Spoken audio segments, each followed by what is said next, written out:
Live from the 607, it's the Ocho Duro Parlay Hour, where we're talking sports locally and nationally. Join the conversation on our social media with the hashtag ODPH, because here we go.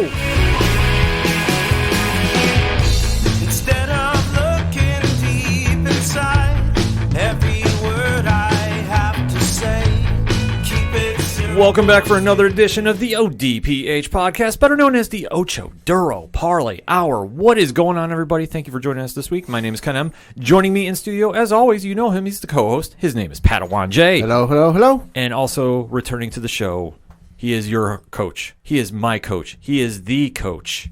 He is the co-host himself, Coach Duffy. What's going on, everybody? Folks, we have a lot to talk about in the land of sports. It was a big week since we last spoke about sports, so definitely join in the conversation on social media. You can find our links on OchoDuroParlayHour.com, Facebook, Twitter, Instagram, and always remember to use the hashtag ODPH, because we have to kick this show off recapping the biggest event of the week, and that had to be UFC 251. We went to Fight Island, gentlemen. Yeah. Thoughts on that first and foremost? I thought it was interesting. It was a different feel, a different look to it.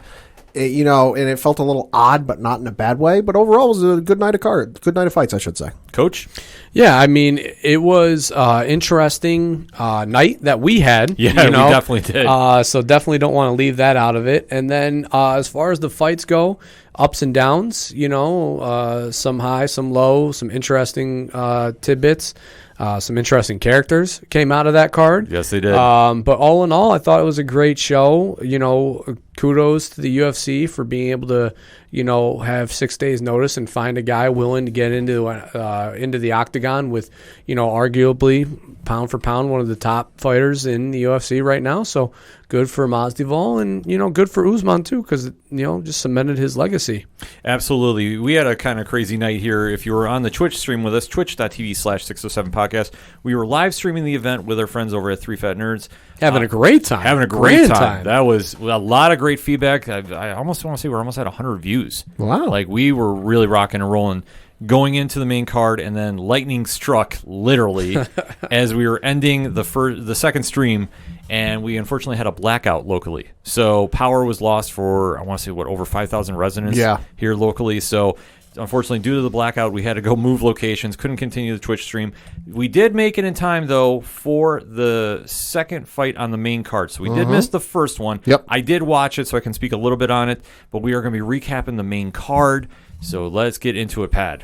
Yeah, so the first fight on the main card was in the women's flyweight division between Paige Van Zandt, making her much-anticipated return, taking on Amanda Ribas. And Amanda Ribas defeated Paige Van Zandt via armbar in the first round. Now, when you say much-anticipated return, that must have been for the people who are a Paige Van Zandt fan, because Dana White was less than pleased about that performance. Yeah, didn't he say something to the effect of maybe she should try free agency? Yes. Yeah. He was not a fan of the post-fight, shall we say. No. After the fight, he was definitely very blunt about what he thought about the future of Paige Van Zandt in the UFC.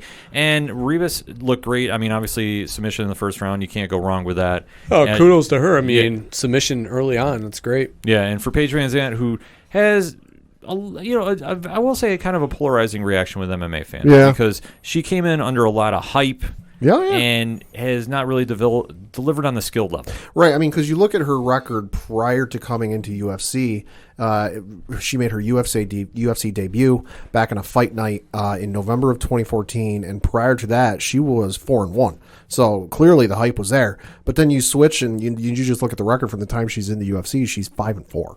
Yeah, so it definitely hasn't been the next big thing, shall we say, as Ronda Rousey was. Right. And the Brock Lesnar's. And, when we have a big hype fighters that come in. I mean, this is kind of along the same lines of Sage Northcutt, if you remember him. Yeah. That was supposed to be the next big dominant fighter in the divisions. And got knocked out his first fight. Yeah, I mean, Paige Van Zandt has definitely not been that kind of fighter. No. I mean, is she a skilled fighter? Yes. Yeah. But is she on that same level as the elite fighters? No. Honestly, I don't think so. No. And Dana, like we said, was not holding anything back when he said, I think she should really try free agency.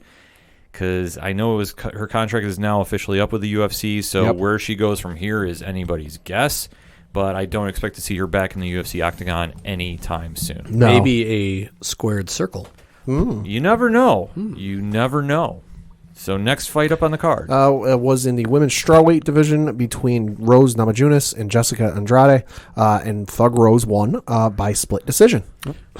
Thoughts on this? Well, I mean, we'll talk about, earlier in the card, there was another split decision that was given to or was that later in the night, where the fighter had gotten a little more face abuse, and they had that was in the prelims. That was in the prelims. All right, and they had talked about, the judges obviously went with whoever sustained the most damage. Yeah. The opposite happened here. So I know we'll probably get into the judges in one of the later cards coming fights that come up. But, it's interesting the fact that earlier in the night they gave, because Ruby had a hell of a shiner on that left eye of hers. Yeah. I mean, that thing was a bubbling. That fight, I kind of was leading towards the opposite end of that. I didn't really think Ruby had done much to win the fight on a split decision, but, I mean, they don't leave it to the judges. Yeah. Yeah, it was one of the things, because earlier in the fight, the one you're talking about was the Slakov and Okay. Dos Anjos fight. Okay. Because that is the one that his face was already, it looked like he had a broken nose going yeah, into yeah, it. okay, the okay. prelims. And that is the one that he looked like he took the most damage, and then he got the decision. So when it came time for Rose and Andrade, Jessica Andrade, this was one that we were like, okay, how is this going to play out? Because Rose definitely was wearing the fight literally on her face, because Andrade was landing with some shots left and right. And this was a rematch from their first time, where Rose really stuck to the game plan that was working in the first fight. She was sticking and moving, landing a lot of two-piece combos, and she was keeping Andrade at bay, which was smart, because when Andrade would get close, she started landing shots on her. Mm-hmm. And then second and third round, it definitely seemed like Rose was picking up her pace. She was working the angles. She was definitely landing shots and keeping the distance, because last time she got slammed for the knockout, she was making sure it didn't happen again. Yeah. I had this scored as a split decision in her favor, so I had no issue with this for the judging. Where she goes from here is anybody's guess. The strawweight division is going to be one to watch for the women's division. A lot of great fights they can mix and match going in the future. Mm-hmm. Next up on the card was in the bantamweight division between Peter Yan and Jose Aldo for the vacant bantamweight championship, where Peter Yan defeated Jose Aldo via TKO and punches. Should note this was in the 5th round, although arguably should have stopped a lot sooner. Yeah, absolutely, Coach. Yeah, I mean, Aldo was on his stomach, just taking blow after blow after blow. And I mean, was he defending himself? Arguably one could say a little bit, well, I mean, he was moving around and skirmishing, and at one point he did roll off the cage and almost was able to get back up to his feet, although ultimately it wasn't. But at one point when those haymakers were coming in and you saw just the body just laying there, it was like, all right, enough is enough. I mean, that should have been the point where, after punch 3 or 4, that should have been stopped, but you got 5, 6, 7 in, and you're like, whoa. Yeah, there was a point in that fight towards the end of the fight, like you mentioned, where he's just landing blow after blow after blow, and Aldo's just turtling. He's not even effectively defending, like trying to get off of him and this and that. He's literally just covering his head as he lays there. That you had a lot of the writers on Twitter, the Ariel Helwanis, the Kevin Iolis, the Brett Okamotos on Twitter, all at the same time going, oh my God, what do we have to do to stop this? This is just not even worth continuing.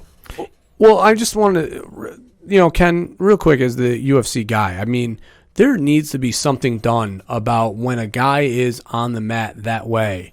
Defenseless, not defenseless, moving, not moving.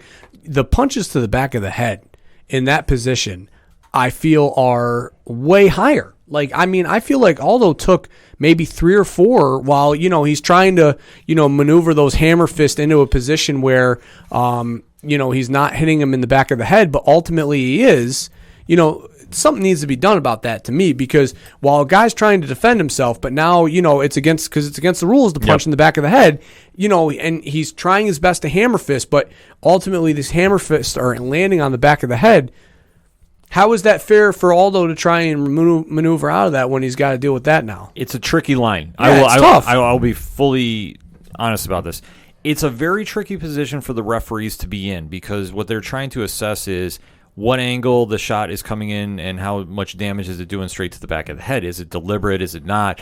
There's a lot of different factors that go into that. And I do agree they need to really have a set precedent of what constitute as a back of the head blow. I think they are going to be looking into it a little bit more so with this fight. I mean, there has been worse case scenarios than this. I will say that. Sure. Yeah. Oh yeah. But I just no, this was because the whole time we were watching this, I'm thinking while Aldo was taking those hammer fists and some of them are landing him in the back of the head, and it's like, well, I mean, what the hell is he to do? Because now while he's trying to cover up, now he's not able. He's got to watch for the back of his head because those aren't being stopped. Yeah, and I agree with you. It's a tricky area to try figuring out because it ultimately, in my opinion, comes down to the referee's discretion. Sure. And it's a scary thing when a referee is not in a good position to see where the blows are hitting. See, that is one thing. I know a lot of times you'll notice referees will stay in one position. Right. Because they're trying to look for a tap or a verbal stop or a verbal, I quit.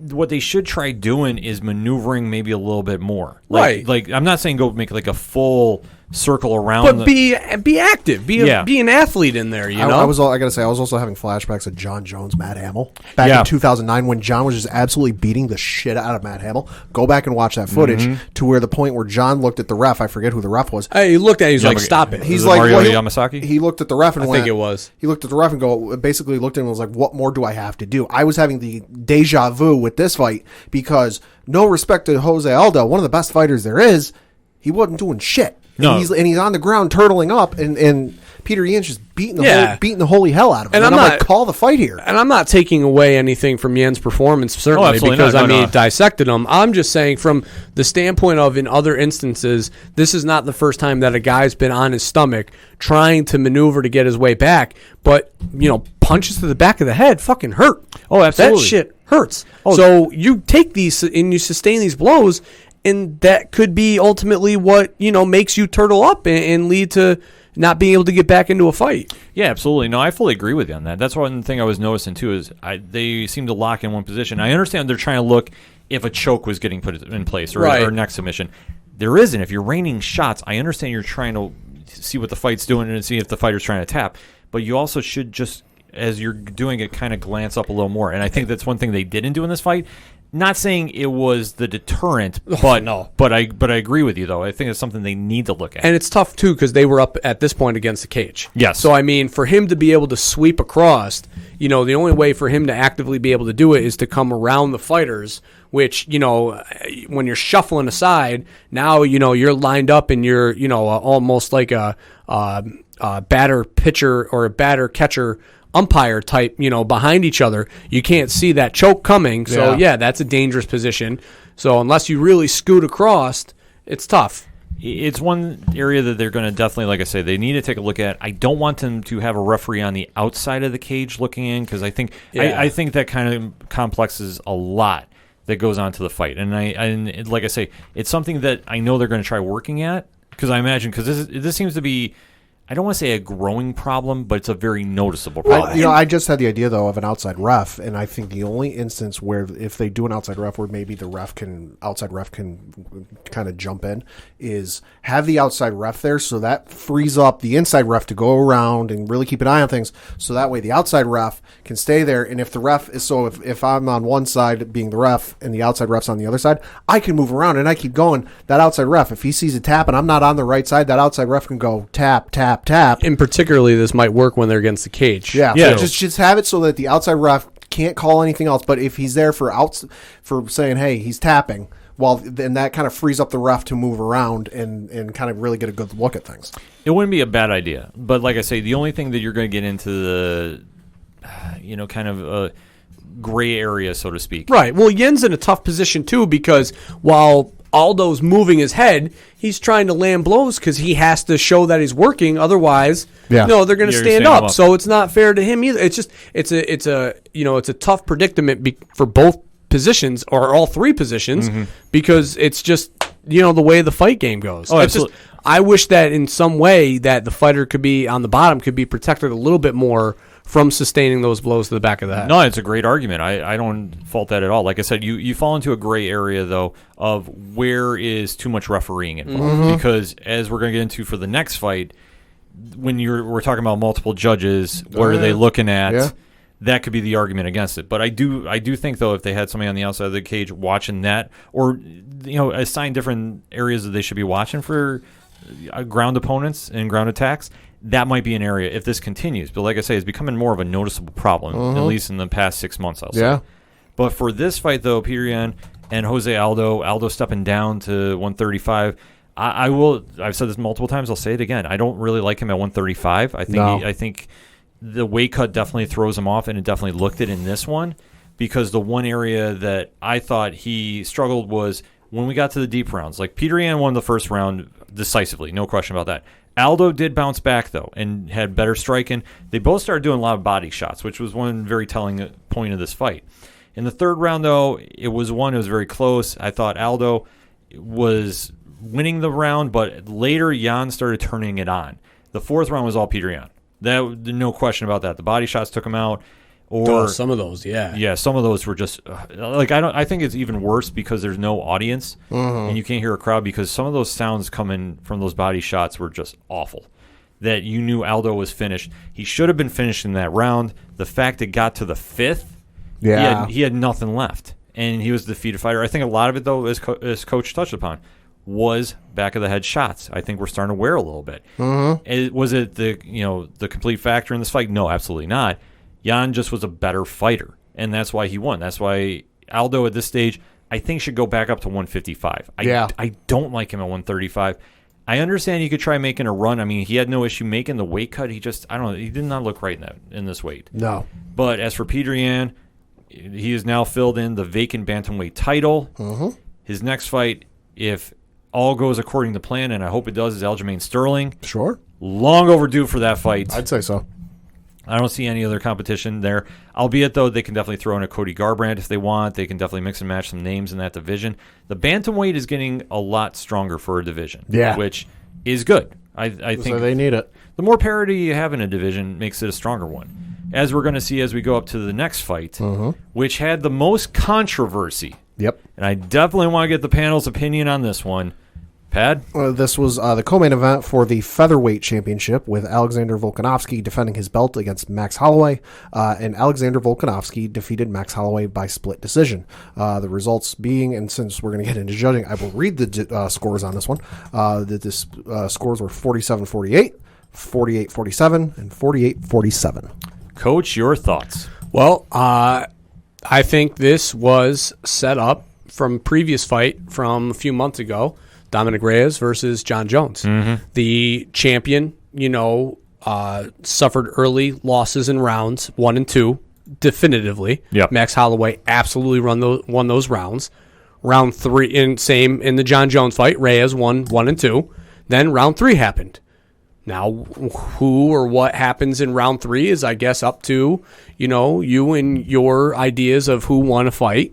Or who wins a round. Just to interject, I should note all three judges, because I'm looking at the official scorecard, all three judges had the third round going to Volkanovski. There you go. So, I mean, that's up to your interpretation of who you think won the fight, or won the round.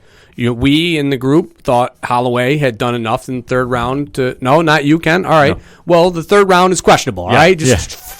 God. Just go with me for a second here. And then, round 4 and 5 obviously went to the champion. For sure, So, again, a split decision, tough loss. A lot of UFC people were, up in arms over this. But, as we talked about, this was already, there was already a precursor for this. The John Jones-Dominic Reyes fight already led to, hey, if you don't, beat the man, then you aren't the man. If you can't win 4 of the 5 rounds and you leave one questionable, the judges are going to side with the champion, which...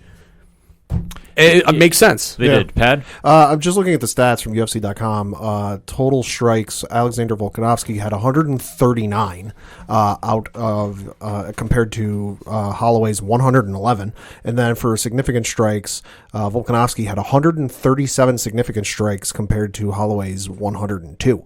And I just looking at the scorecard, because this is the first time I've seen the scorecard. This is literally like one round away from being a unanimous decision. So I'm going to just read off the scorecard, and I won't use names because Lord knows I don't want to condone or endorse anybody going after these people. Yeah, they're going allegedly. Yeah. The white colored judge, and that's on the scorecard. It's white, blue, and yellow.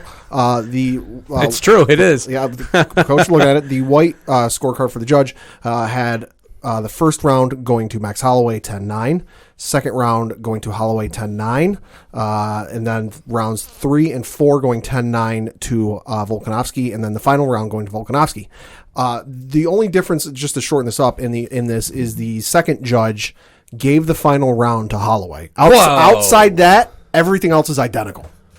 Like, I'm not even kidding. Well, the stat numbers, too, of the strikes, I'm really surprised to see Holloway got out punched because, I mean, he was throwing a shit ton of jabs and kicks. Yeah. So I'm really surprised to see that he was outstriked in this. Significant strikes, I mean, that's to interpretation of, blows that count that way. But, yeah, I'm really surprised because those early 2 rounds, he was landing a shit ton of kicks and jabs. Round 3, yeah. Yeah, so going to this judges' scorecard, the yellow card and the white card had Volkanovski winning 3 out of the 5. And then the blue card for judge number 2 had it going 3-2 Holloway. Yep. Okay. So my takeaway, and I was pointing out on Twitter too, because I actually was live tweeting the fight, so that's why I wanted to just call up. Because I even said for the third round, I said, it's a close round. It's a coin flip, giving this one to the champ, but I could see this going Max's way as well. Okay, so I wasn't wrong in my thought process. No, but we had agreed that the third round could have been for Holloway. It definitely could have been. That's why I just want to clarify. Yeah. It definitely could have been, and that's why you're seeing so much. I don't want to say outrage because that's not the right word. You're just seeing controversy. You're seeing the complaining and the groaning. I mean, Holloway said himself that he didn't do enough to win. So, I mean, and in itself. Just looking at the stats for round 3 in specific, and it's not super in-depth on stats for the UFC's website. For distance strikes, it does appear that they gave Volkanovski 25-12 on Holloway's end. And then for clinch, it just says 0 for Volkanovski and 3 for Holloway.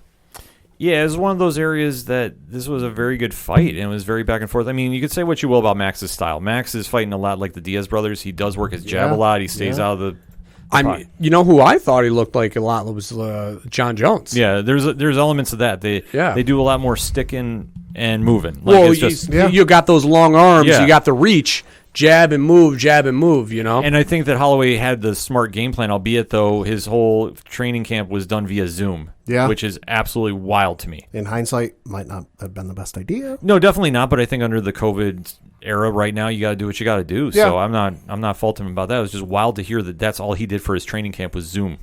Yeah, that was wild. I mean, good for him because he did, I guess, rounds 1 and 2, he looked fantastic. Looked like he was in shape, cardio-wise, everything. Round 3, obviously, and then once you start talking the championship rounds of 4 and 5, he just looked a little winded.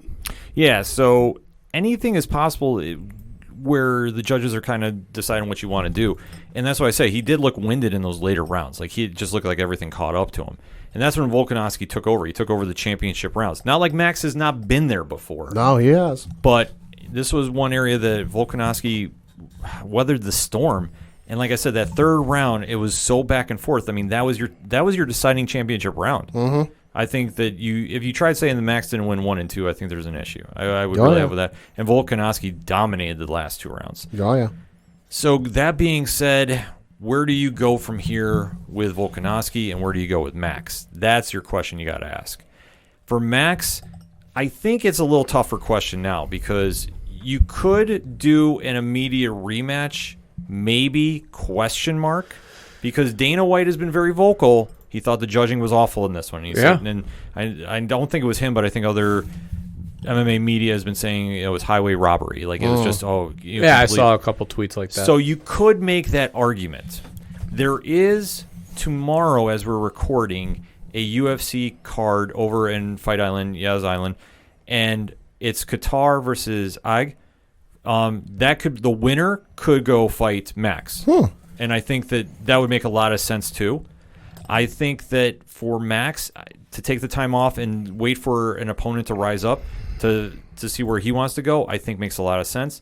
For Volkanovski, I think there's one of 2 scenarios you can do. There's a gentleman in that featherweight division by the name of Sabit. That's true. He is currently, looking at the UFC.com's rankings, the number 2 ranked fighter in the featherweight division.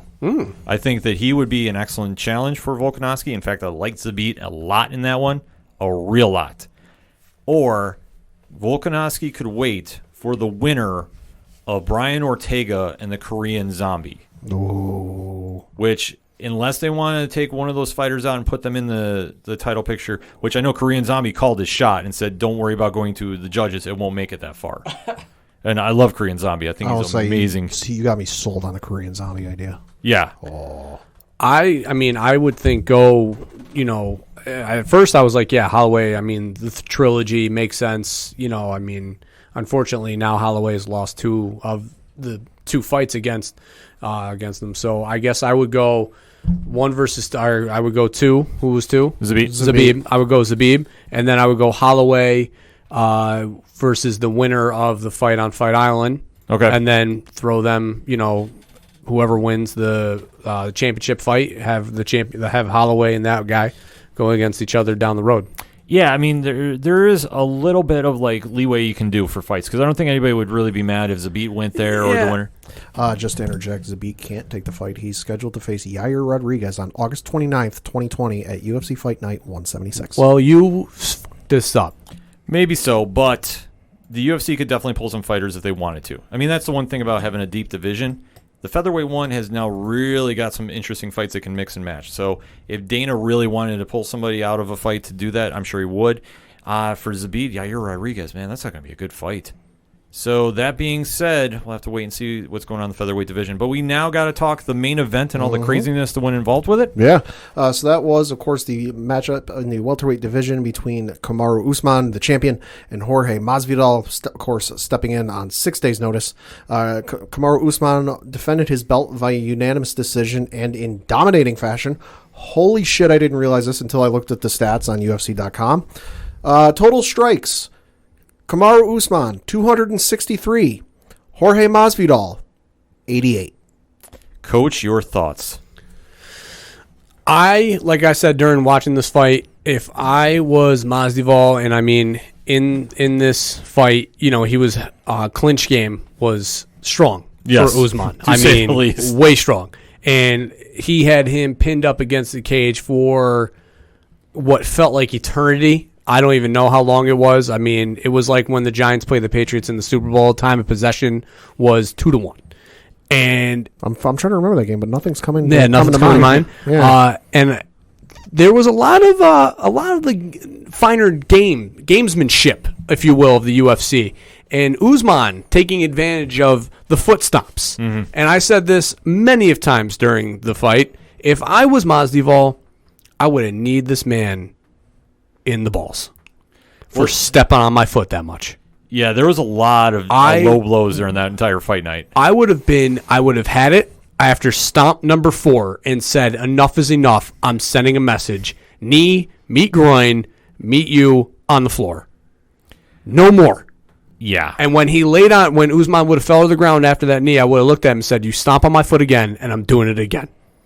And I don't even care if I lose the fight at this point, because my God, it wasn't even just stomps. It was heel to toe. Yeah. Heel on toe every time. It was brutal. Oh, I would have been pissed. The knee, the Muay Thai clinch and the knees to the inner thigh. All right, whatever. Like that's a legit move. But you keep stomping on my goddamn foot, and you were going to meet my knee. It was one of those, elements of the fight, because you knew there was bad blood between both those fighters. I mean, we all knew about this. So that being said, there's going to be a lot of animosity, and you're going to see it definitely in the cage. I mean, we weren't expecting a lot of dirty shots. But I'm just saying what I would have done. I would have sent a message. And especially because the whole history of this fight with Masvidal jumping in 6 days' notice because Gilbert Burns tested positive for COVID, so he had to get removed from the fight. This is the fight that was originally planned way back when, so the UFC worked the deal out with Masvidal on a new deal. I don't know the details of it. But back that truck up. But they definitely backed up a lot of money for him, and looking at the pay-per-view numbers for this card, 1.3 million buys, which is Conor McGregor, Brock Lesnar, Ronda Rousey level. That being said, we were waiting to see what was going to happen here with Masvidal. Obviously, a lot of hype behind him. He's won a lot of fans over. And take nothing away from Kamaru Usman, who gave a dominating performance on Colby Covington, which has now definitely made him a very, very exciting fighter to watch. But this fight, though, wasn't so exciting. It was a lot more of Usman using his game plan of wrestling to really stop Masvidal striking. You can say it was a boring fight. I think that could be an honest statement. You could say it. But I think that this one was a smart game plan by Usman. I know when we were talking with Rich from 3 Fat Nerds, he was saying, Usman's going to take him down all day, and that's going to be the game plan. I thought Usman was going to stand up and strike with him because he's been working out with Justin Gaethje. He just used those hands right on Colby Covington and left him decimated. So this one, not really so surprising, but Masvidal was blocking takedowns, but just once he got down on the ground, there was nothing. Yeah, I mean, just the fact once he got him up against the cage and was doing those, those small shots, the small things in that clinch, and then when he did take him to the ground, Masvidal did get up, sometimes not as quick as he probably would have liked, but you could just tell that this was a guy coming in on 6 days' notice, taking a fight against, an elite fighter. I think given a full camp and time to train, Masvidal probably could have put on a little bit better of a performance. But then again, Usman did exactly what his strengths were and what Masvidal's weaknesses were, which was wrestling and grappling. Correct me if I'm wrong. Didn't Masvidal say that he'd been training for Usman the entire time? Mm-hmm. So he came into it having trained from him. Allegedly. My opinion, fuck you. This fight was atrocious. I almost fell asleep during it. Motherfucker, you deserve to fight 2 more fights before you get another title shot. Oh, man, come on. Firing shots. I can appreciate a technical fight. Where normally you might see fans if there were fans in the arena booing, but it's like, they're jabbing, they're back and forth. It's a chess match. I can appreciate this. This was GSP lay and pray. This was GSP lay and pray, and this to me was fucking boring. Masvidal is just looking at the stats. You got your ass handed to you. Looking at the judges' scorecards, I'll be honest, the judges were kind of giving you 10-9 rounds. It should have been 10-8 or 10-7. You do not deserve an immediate title shot like he might be calling for. He actually is. Fuck you. No, you don't deserve a title shot. Another title shot. You don't deserve a rematch. You got to fight at least 1 or 2 more fights, have another high-profile knockout to even warrant another title shot in my eyes. I think the problem was that, Masvidal didn't let him get his hands free, which you can't. If you're going to say that this was GSP lay and pray, that's on Usman. Yeah. Not on Masvidal, who was trying to bang. My God, he was taking punches and smiling. Yeah, he was smiling sickly. He was taking elbows right while laying, up against the cage. Those were those short, quick elbows that really, make an impact, and he would just take them and smile and look at Usman like, okay. But for all we know, he probably thought he was winning because his coaches might have been telling him that. A la, what was it, Manny Pacquiao? Yeah, we've had instances in the past where they've done that. I know he didn't have his main coach, Mike Brown, because he was sick with COVID too. Yeah. He didn't make it over. I just, if you're going to get the GSP thing, that's on Usman. Not on Masvidal. No, absolutely. Who, at the end of the day, was he outclassed? For sure. Because at the end of the day, octagon control and clinch and those strikes all added up. And if maybe he would have been able to get his hands free, there was a couple of shots that Masvidal threw punch-wise that if they would have landed on the button, would have been night-night. But unfortunately, it's a game of inches, and he was off by an inch, and Usman was able to either brush it off or miss it completely and take him down and ground and pound. Yeah, it was absolutely scary to see the performance because, like Pat touched upon, it was GSP level of takedown. Yeah, it was bad. But again, though, Usman is that efficient at it, though, that even when he was laying on the ground, though, he still was active at least. GSP, though, he would get on the ground. And you want to talk about, needing to stay in control and active while laying on the ground and moving and showing control. That would just be him, flopping around, getting inside control, then mounting, then side control again, all that garbage. Usman was able to still land significant blows on the ground. It's just Masvidal's a nut and would smile after taking them. Yeah, he was definitely ready for this. And I think this one is definitely going to be remembered for a lot of different reasons. Obviously, Masvidal taking the fight on 6 days' notice has elevated his stock a lot with fans.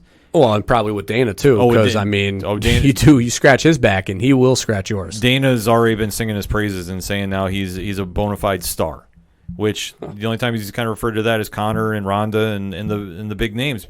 Now, we were talking off-air about it.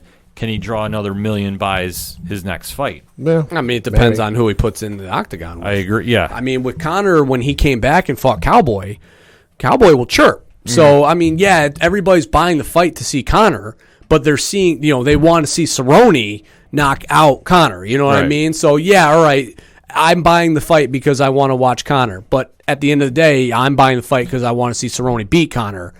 With Masvidal, it's like, all right, who are you going to put him in that's, I want to see Masvidal get knocked out by. And Connor, we got to remember, is known for that trash talk. He doesn't give a who they are.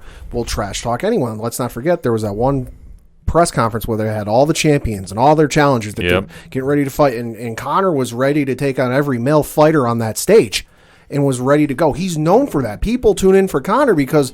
What's he going to do this time? Let's not forget one of the Diaz fights. The water bottle got thrown across the room. Oh, yeah. When he showed up into Brooklyn, a dolly got thrown at a bus. No disrespect. What's Masvidal known for?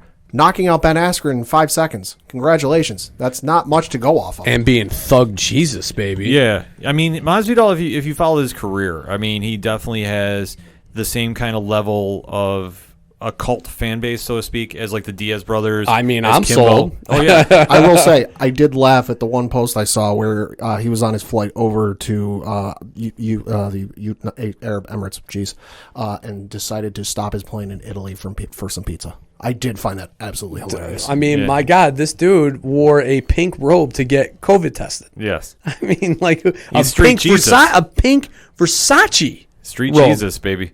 Street Jesus. That's nuts. Gonna look Yeah. up how much of that costs. Yeah. So for him, I mean, he's walking around like a star in this fight, and I don't think it's going to hurt him per se long term. No. But looking at the rest of that division right now, current UFC rankings, Usman obviously champion. Number 1 contender Gilbert Burns. 2 is Colby Covington. 3 is Leon Edwards, who moved up because Jorge Masvidal dropped from 3 to 4. Tyrone Woodley is 5. Stephen Thompson is 6. Damian And Maia I is just 7. watched Tyrone Woodley get his ass kicked on Titans last night. Yeah. So that guy shouldn't even be in the top 10 rankings. Yeah, I think he's on this. That was embarrassing performance on slow, Titans. Yeah, I think he's on the slow Ugh. decline. His last few fights, he just has not looked like he has any heart to do it. He's not looked. Then like, you should have watched his Titan game because you want to talk about not having heart. This guy gave up midway through the race. Ugh, that's not good. No, So not especially when you're supposed to be the Rock's handpicked guy. Yeah. But even looking at this division now, what's next for both fighters? Usman, I think, is the bigger question. Because Masvidal, I got a couple different theories for. But let me ask you, who do you think is next for Usman? I mean, I guess you got to go too. Again, I like the rankings. I go with rankings. Okay. Pad? I'm looking up the rankings as we come back to me. So 1 is Gilbert Burns, who should get the next title fight unless there is some talk. I know Ariel Helwani was talking, maybe doing some fantasy matchmaking, and I actually like this idea better, is Gilbert Burns fights Leon Edwards. It's 1 in 3. Okay. Winner gets Usman. Colby Covington, I know is number 2, but I don't think that the first fight warrants a quick rematch like that. I think Colby should go fight somebody first, and then if he wins, then you can talk about it. I'll tell you where you stick Covington is with Masvidal. And Masvidal does not want to fight him. He says it's nothing for his career. Ooh. He's kind of brushed it off now, but I think that fight would be box office. Oh my God! You want to talk? I mean, the animosity that Usman and Masvidal had before this. Talk about that. I mean, Covington and Masvidal go way back. Yeah, I think that's like a Tito Ortiz, Chuck Liddell hatred right there. Oh, absolutely. And I think because Colby, I don't believe is at their camp anymore. I don't know where he's training out of right now. It would just add to more of the drama right there, and I think that would sell a lot. I'd love to see that. I know Masvidal was not. I just looked up where he's training. According to Wikipedia, it is Colby Covington Incorporated. Yeah, and I believe that because love him or hate him, and it's more the latter than the former. Colby is not exactly well liked right now. No. And he's definitely, I want to say, the anti-Conor because when he cuts promos, a lot of people don't like them. Period. I mean, just go back and look at Masvidal's Twitter account when the Usman Covington fight was about to go down. I mean, he was, going off, like off. Yeah. So this one could definitely be a lot of box office. I like this idea. I also like another idea more, and that is run it back for the BMF title. Okay. Nate Diaz, Masvidal, too. And you got to do it somewhere where a cut is not going to stop the fight. Oh, here he goes. Yeah, well, I mean, I'm getting. I'm sorry. Getting back to who I should think, because I've done some looking. I think Burns in the interim makes the most sense. You were supposed to have fought Usman. You know, you weren't able to due to circumstances. If you are able to make that fight, go with that. But if you aren't because of extenuating circumstances, Colby Covington, I think, makes the most sense, because I looked on his Wikipedia page, is not currently scheduled for any fights as we are recording. You know, doesn't have anything going on. And then I would say after that, if he fights Colby, then you try to do the Burns thing if you're not able to. Leon Edwards was supposed to face Tyron Woodley back in March, but because of restrictions related to the C-19, they had to withdraw from the event as it was meant to be moved from London to the U.S., and the event was subsequently postponed indefinitely. So I would say this: do Colby versus, or not Colby, Kamaru versus either Burns or Colby, whoever you're able to plug in there. Then run that Woodley-Leon Edwards fight, and whoever wins that gets up Usman after that. That would be interesting. That bringing that up with Edwards and Woodley, if they want to rebook that fight, I think Edwards would run right through Woodley right now. Quite possible. I hate saying it, but it's It's on Hulu. Go back and watch. It was abysmal.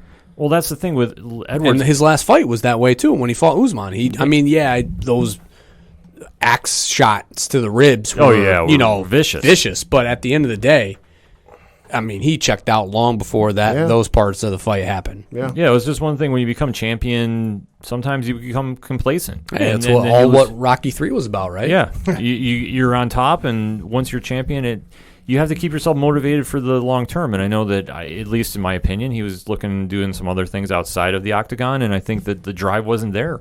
And obviously, when you have fighters that want it more than you do, anytime you get between the cage or the ropes, depending on what you're doing, boxing, MMA, what have you, if you don't have that drive, you're not going to get anywhere with it.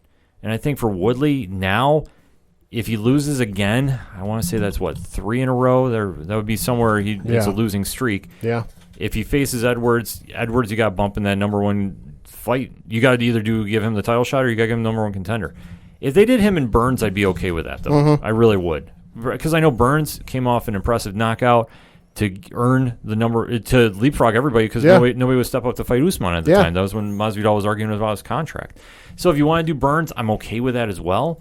But for Masvidal to ask for an immediate rematch, I can't. I can't do that. Fuck you, no. Wow. Pat has got some real fire on this one. Man. I'm sorry. I like I said, I appreciate a technical fight where if there are fans in the audience, they might be booing. Mm-hmm. If it's jabbing back and forth, like a chess game. But when it's as boring as it was, and I almost fell asleep to the point where I was ready to leave, the fight where we were watching before the fight was over. I was so goddamn bored. No, you don't deserve a title shot. No. I don't think so either. Like I said, I think he needs to have an impressive knockout against somebody in the top 3 to earn. Like, he needs a first round knockout, like an Askren knockout. Yeah, like again. He's got to fight somebody that's going to have it's got to have some clout to it. Like, he can't just go in. See, the thing is, he can't go in against Joe Schmo next fight. Yeah. As some sort of tune up. He's got to be right in it, in the thick of things right now, because if he fights some Schmo, it's not going to carry any weight. He's got to come up with a knockout. For me, it's got 2 fights and then a possible title match. The only way he shortens that 2 fights to 1 match for me is if he gets a knockout that tops his one of Ben Askren and Showtime Pettis'. Wow. Combined. Whoa, Pat. That's the only way he's shortening it to 1 for me. Man. I know, man. There is a lot of heat right now. Did he say something about the Patriots? I don't know what Masvidal did wrong to you, my man, but my God. Almost put me to sleep. Wow. Well, that wasn't him. That was Usman. Yeah, that was Usman. He put on the GSP performance, not the guy who took the fight on 6 days' notice, had to cut 22 pounds in 6 days. Not that guy. Allegedly. Yeah. Well, and was training. Allegedly. A lot of this... allegedly. And plus, there's one name that we haven't thrown in this mix, but he's watching via Twitter, and that is your friend, Mr. McGregor. Yeah. I mean, what? Him? What if you penciled this fight in? No, if you say Conor and Masvidal, I'm going to tell you no, because I cherish Conor too much to put him in that octagon against him. But my God, the buy rates on that would be astronomical. That would clear 1.5 in easy. And you know what? I think the UFC might consider running that. Beep, beep, oh yeah, beep. That's the trucks backing up to pay both of these guys. Just could you imagine? Like Connor's trash talk. I don't know if he doesn't want to do that Masvidal. I think he would. I think he would, but I don't know. Well, maybe we get the Connor that fought Cerrone, who was all respectful and stuff. Who knows? Maybe he would try to the reverse psychology. Maybe it'll land somewhere in the range of Connor and Diaz 2, or Connor and Habib. The difference in that is 2.4 million buy rate to 1.6 million buy rate. First off, that fight needs to be in front of people. Yeah. Because you got to be able to hear the chirping. You need the press conferences. You need the people around that one. You know what I mean? Absolutely. And I mean, I know Conor has said that BMF title is something that he, like cherishes. He covets. He covets. Yeah, he covets that. So that would be something. I mean, maybe if it's even not, I don't know. I mean, Masvidal at 170, is that a thing?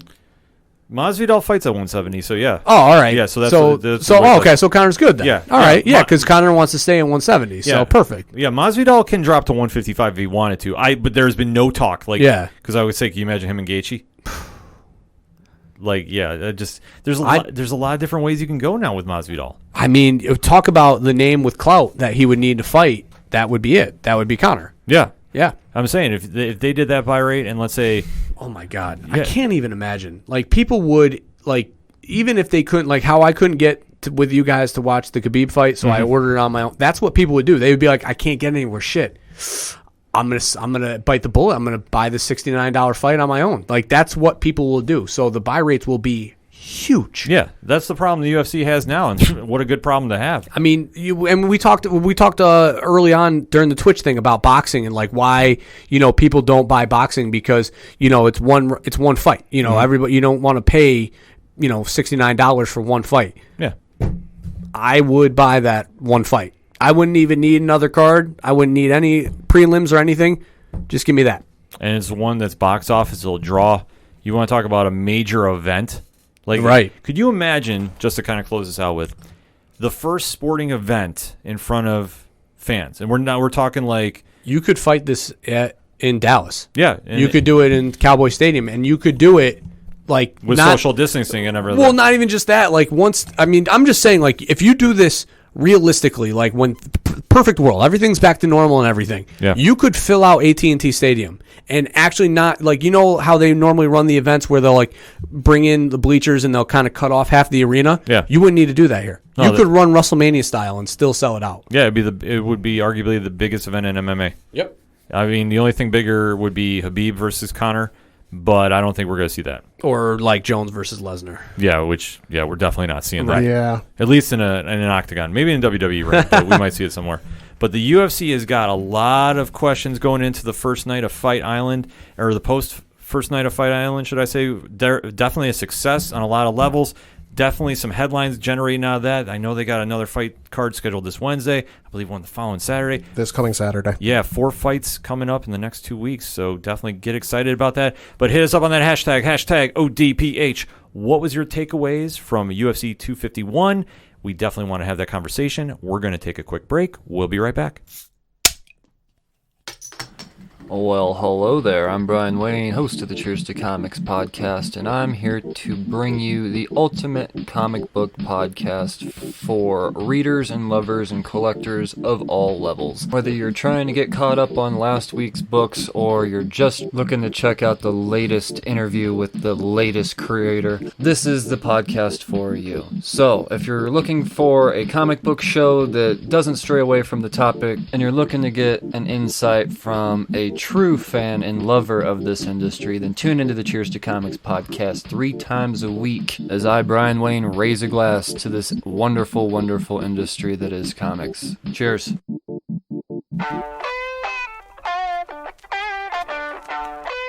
Hey, this is Brian Wolf from Fair City Fire. You are listening to ODPH, the greatest podcast in Binghamton. Woo!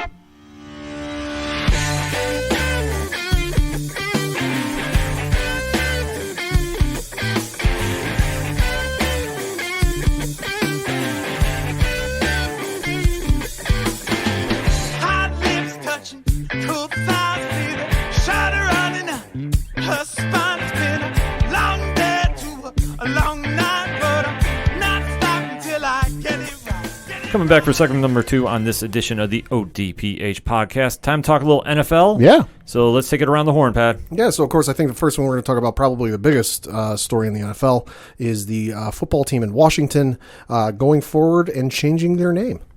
Yeah, long overdue in my opinion. Yeah, definitely. So as we stand recording right now, there is no replacement name officially announced. No, and there might be a slight hitch with that because a lot of names that people are throwing around as ideas, a good portion of those have been claimed and trademarked by some realtor in Virginia. Which is Dude's brilliant. game-changing right there. Yeah. Game changer. I mean, as a lacrosse player, and the fact that the game was, created by indigenous people and Native Americans, having utmost respect for their culture and everything. So, the fact that this was long overdue, and everything, I'm glad to see it happen. I know a lot of their, culture and everything. Obviously, it depends on who you talk to. No different than politics, Right. As far as views and standpoints and everything. A lot of them have been requesting and protesting and pleading, to get those names changed. And as for some of them, it's not so much the names. It's like with the Seminole, with the Braves and everything. It's the motion, the taunting, the tomahawk chops. With the Indians, it's the mascot. That's mostly offensive. So yeah, I mean, ultimately, this is a great move. It's a obviously one that Snyder held fast at not doing, which is unfortunate. But, at the end of the day, money talks. And, when you have major sponsors willing to pull, whether you do this or not, kudos to them for standing up and doing the right thing. Like they both said, this is a long time coming. Should have been done a long time ago. If you go back through the history, this is not the first time that people have brought up doing this. And, in fact, in the past, owner Dan Snyder said that they will never change the name, and I forget which word it was. He said that it was not or never or something like that. He's like, you can put that in capitals. But this should have been done a long time ago. This isn't something that a certain group of people had been saying, and it's just kind of a vocal portion of the population saying this. No, this was a very large portion of the population, including folks who this name affected in various ways, be it insulted them, it insulted family members, cousins, friends that they found offensive. And what's sad is that it took money getting involved for the owner to finally do this, because I know I've had a couple people who aren't sports fans come up to me and ask me, why is this just happening? Why is this, why hasn't this been done sooner? And the easy answer, I give them money. Yeah. Because, this came out that they were looking at changing the name. I told them, listen, FedEx, the delivery company, is a very big sponsor of that team. They signed a deal in the late 90s. I forget. It was like 97, 98 or something like that, through 2025 for like $205 million, which equates to about $7 million a year. Right. For them to be the title sponsor of their stadium. So when you go into the parking lot there, it says FedEx Field. Big bold letters. So they were threatening about pulling that. And then you add into the fact that the CEO, Fed Smith, also owns a minority stake in the team. Yeah, you had PepsiCo, the folks who make Pepsi and a whole bunch of other drinks that you might enjoy, voicing their displeasure about that too. You had the folks at Nike where pull their equipment and all of their merchandise from the site. I'm looking at Nike.com right now. I know Ken has seen this, Coach. I'm showing this to you. Yeah, I've seen it. Yeah. You go to Nike.com and search that team name. You do not find anything. Well, Nike sponsors the Thompson brothers, who are arguably three of the best lacrosse players to ever come out of specifically Onondaga Nation. So, they're, they run deep in that culture too. So they understood what, that name meant and everything to them. And I mean, it was the right move. Money got involved, and those are just the ones we know about. I heard talk that Amazon might have been threatening to do the same thing for their team. But I heard major sponsors even for the NFL advertisers. But that's just the ones we know about. That's not even the ones I'm sure there are ones we don't know behind the scenes.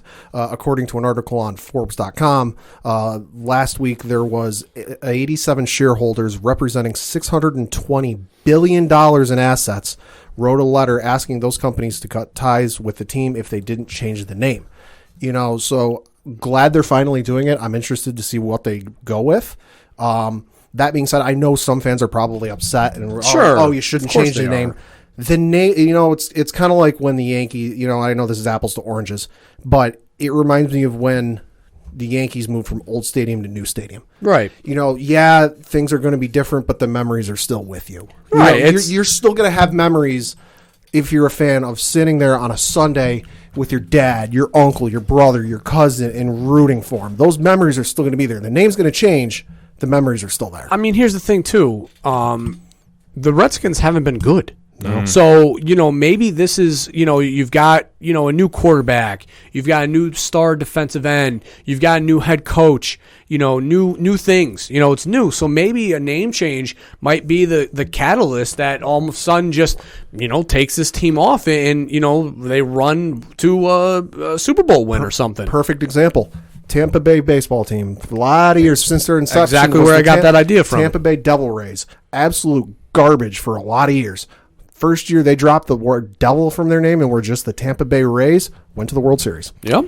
It's definitely long overdue. The fact that it's taken this long to make happen is just I can't wrap my head around it, and just how the ownership with the Redskins have been fighting it for so many years. Mm-hmm. And like Pat touched upon, there was a direct quote, I want to say about 5 years ago, like, we're not changing it ever. You can put this all in caps if you want. I just think it's something where Daniel Snyder, being a successful businessman, did not want to be, you know, backed into a corner, because people of that stature don't like to be backed into a corner. Yeah. That is ultimately like their, you know, that is their thing. Like, you are not going to back me down. Yeah. Mm-hmm. And I'm not going to sustain to your pressures of what you want me to do. And ultimately, though, when you talk to the people like that, what talks the most to them? Money.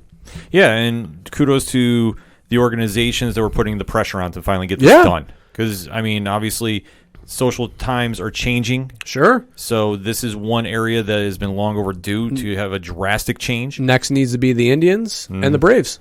Well, thing with the Braves, and you bring this up, there was an article that came out yesterday from a couple days ago from ESPN regarding the Braves. They said they're not going to change the name, but they are looking at their CHOP celebration. There we go. The quotes saying from the Braves says, quote, "The Atlanta Braves honors, respects, and values the Native American community. As an organization, we have always drawn strength from our diversity and respect for everyone. That will never change.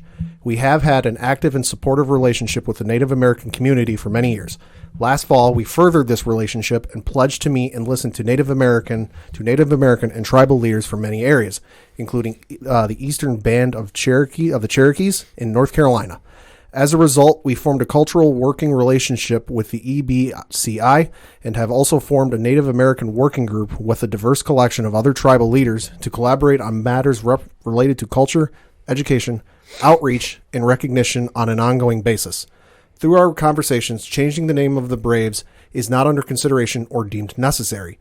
We have great respect and reverence for our name, and the Native American communities that have held meaningful relationship with us do as well. We will always be the Atlanta Braves. As it relates to the fan experience, including the CHOP, it is one of the many issues that we are working through with the advisory group. The CHOP was popularized by our fans when Deion Sanders joined our team, and it continues to inspire our players on the field. With that in mind, we are continuing to listen to the Native American community, as well as our fans, players, and alumni, to ensure we are making an informed decision on this part of our fan experience, close quote. Well, good on the Braves. Yeah. I hope that's legitimate and not just to save face. Well, and I know in specific instance with the Florida Seminoles, they're in very close working relationship with the Seminole Indian tribe down in Florida. So much so that they don't do anything in regards to that school, the look, or the mascot without consulting the Seminoles. Well, back in the article I was reading, I think it was like 2004, 2005. Mm-hmm. The NCAA looked at stepping in and getting the name changed. Yeah. The tribal council for the Florida Seminoles tribal group unanimously voted that, hey, this is okay. They can keep the name. And I know in another instance, a couple of years ago, when the Florida Seminoles were looking at changing their uniforms, just the way they looked, they consulted the tribe with that. They didn't have to, but they kept the tribe involved. They don't do anything at that school without the tribe being involved. Well, I believe the head, Seminole, the mascot, is actually a Seminole. Yes. The headdress is an actual, is headwear from, their tribe. So, yeah, I mean, I never the Seminole the Braves thing was always the CHOP. I knew that was always the issue. Yeah, and if I'm not mistaken, I want to say there was at least one postseason or one instance in the last 10 years or so where they didn't do it. Or, like, they didn't play the music and they didn't want the fans to do it. I forget the specifics. Okay. Yeah, no, I remember that too as well, Pat, because that's been something they've been trying to get rid of, and obviously this is going to take some more steps to do that. Yeah. as well, Yeah. which I think is a step in the right direction. Yeah. And I'm applauding the organizations that are starting to take this. For Washington, like I said, just the fact they took your advertisers to kick you in the ass to do this, long overdue, but at least it's getting done. Yeah. And like I say, whatever the name is going to be, like I put out there, I think it should be the Warriors. Washington Warriors. Warriors would be good. I know. That'd probably be the smoothest transition Yeah. as far as Yeah. logo and colors and Yeah. everything. I know the other name that's been thrown out is the Washington Generals, which I know the Globetrotters currently own the rights to that name, but the Globetrotters have said they're willing to sell them the name if the team is interested. Yeah, so I expect we'll hear something about in the near future about the official name change, and probably when logos are designed. Season's coming up soon. They might want to get moving. Oh, They got rollout jerseys, merchandise. This will be fast track, so obviously, like I say, step in the right direction. So finally, this is getting done. So that being said, though, we do have some more football news to talk about. Yeah. So big contracts have been signed. Good Lord. Not as big as last week's Patrick Mahomes deal. Which, Coach, let me get your take because I know you weren't in studio. I mean, you got to pay the man. I mean, you can't let that go. I mean, it's not like, he didn't just come off of a terrific Super Bowl performance and arguably revolutionized the quarterback position from a playing standpoint. I mean, Same member of the Madden 99 club. yeah, I mean, he obviously he has tremendous weapons around him, and Andy Reid has cultivated an offense that certainly works in his favor, which good for Andy Reid because, I mean, for a long time it was the West Coast or bust for him, Yeah. and he has since changed that, so good for Andy Reid. You help Patrick Mahomes get paid. And to the teams that didn't draft Mahomes, looking at you, Chicago Bears, you must feel silly. Yeah. Yeah, I know. I've heard a lot because the Bills are the ones who traded the draft pick Right. for Mahomes. But we got Josh Allen, so I'm happy with that. Yeah. Yeah, I mean, I would be happy too.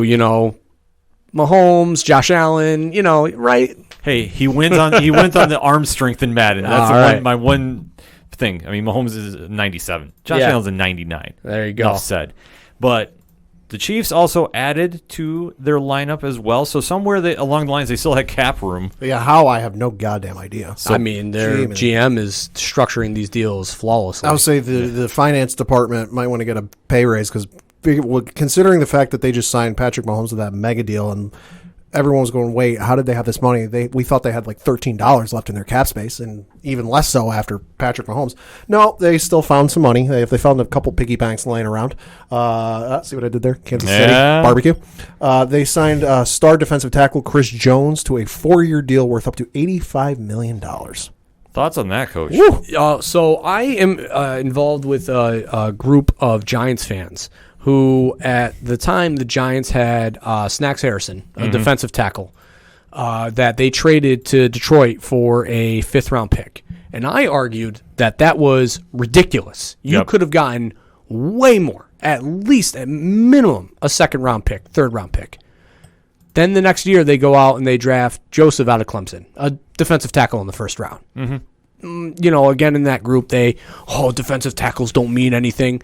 Yeah, right. That's why they took one in the 1st round. I will say, again, now with this signing, defensive tackles in the NFL today are one of the most important positions because pressure up the middle is one of the most important things as far as a pass rush that you can get. And not only to mention the pass rushing, but when you get a guy who can plug the middle and stop a run game, that is a game-changing defensive tackle. And that's what they have here. You look at teams right now that are built to win. And again, I will go back to what the Giants did successfully. When you rush the passer, you win games. When you can hit the quarterback, you win games. That is what Kansas City is building this defense on, and that's why, they paid him. Yeah, it made perfect sense. And like I said, Kansas City's building for a long run now. They're already be having some fun issues in terms of cap space in a couple of years. Looking at Spotrac.com, 2022 was the first year you really run into some issues. Patrick Mahomes is giving them a cap hit of just about $31.5 million. Frank Clark, their defensive end, is going to be giving them a cap hit just north of $26 million. Tyreek Hill is going to be giving them a cap hit of just over $20.6 million. Good freaking Lord. So there's three guys. You got $70 million tied up in. The window is going to be very tight for Kansas City, but I mean, yeah, they obviously. I mean, I think that they're hedging their idea on that Mahomes can, lead players to be, elevated. That he will elevate the team. My problem is in being a Giants fan, seeing what having your quarterback take 1/3 of your salary cap can really put you in a detriment. I mean, that's why Tom Brady restructured his deal so often they could bring talent in and circulate that. You look at when the Giants signed Eli to that deal, they lost a lot of talented players in free agency because they just didn't have the cap space. Yeah. So it will be interesting to see what they do in 3 years from now when that, bottleneck gets a little tighter, but the next 3 years look pretty good. I'll just wait till 2023. There's only 3 players listed on their breakdown for their cap space. That would be Patrick Mahomes, Frank Clark, and then their kicker, Harrison Butker. Patrick Mahomes is giving them a cap hit of $42.4 million. Frank Clark, $27.8 million. And then Harrison Butker, $4.4 million in cap hits. So right there, 3 individuals, you got a little over $74.6 million in cap hit. Good Lord. They're going to have a lot of moves to do in the future, but for right now, they're looking good. Yeah. I mean, obviously, Tyreek Hill's, aging. Sammy Watkins obviously is not long-term plans. No. Travis Kelce is going to have to get paid. Yeah. I can't remember their left tackle that made the Pro Bowl this past season. He's going to have to get paid. So, yeah, I mean, they've got some names. And then a defensive end, same thing. I mean, they've got, Honey Badger back there who arguably was what helped turn around that defense with Steve Spagnuolo. So you're going to have to figure out a way to pay him. And, it will be interesting in 3 years to see what they do. But Mahomes had to get paid first, and that was taken care of. Yeah, absolutely. So Kansas City doing some moves. Not the only team, though, this week, as there was a big deal that's getting finalized out in Cleveland. Yeah, so according to sources, the Cleveland Browns are finalizing a massive 5-year contract extension for their star Myles Garrett, which for a 5-year deal worth an estimated $125 million. Thoughts on that, Coach? I mean, pass rushing wins games. Yeah. That's what that shows me. I mean, I don't know if Myles Garrett has arguably been worth that kind of money necessarily. I mean, he's had some performances, but $125 million over 5 years is a lot to invest in a defensive end that will be turning 32, I think, at the point of this deal ends. Yeah, so he's 24 years old. 29, okay. He's expected to sign the contract on Wednesday, pending a physical. But no, I mean, you look at it. Last year, he had 10 sacks in 10 games. Obviously, we all remember he got suspended for the final 6 games after the incident with the Pittsburgh Steelers. But you do look at the stats. He's been absolutely dominant. Article on ESPN.com. He's ranked 4th in sacks per game with 0.82 sacks a game since 2017. Okay. Well, pie to the face for me. I'll eat the crow. And then the article goes on, according to ESPN's Stats and Information, opposing quarterbacks' QBR drops by more than 20 points when Garrett is on the field compared to when he is off. I will apologize for my previous statement. I retract what I said. This deal is worth it. It is for Cleveland. I will say for the turnaround they're trying to do, and know how I'm wording this, they're trying. Yeah. They're taking the steps in a right direction, locking up Garrett. Exclude the incident that happened with Pittsburgh. Sure, yeah. Take that, because, I mean, there are so many variables. Yeah, to he put it said, mildly. she said. I mean, there's so much, you just can't apply that to anything. Right. So take that incident out. He was suspended. We obviously saw Cleveland. Cleveland was a team in flux anyway before that. So yeah, you don't say. So now, new head coach. Wrong head coach. Yeah.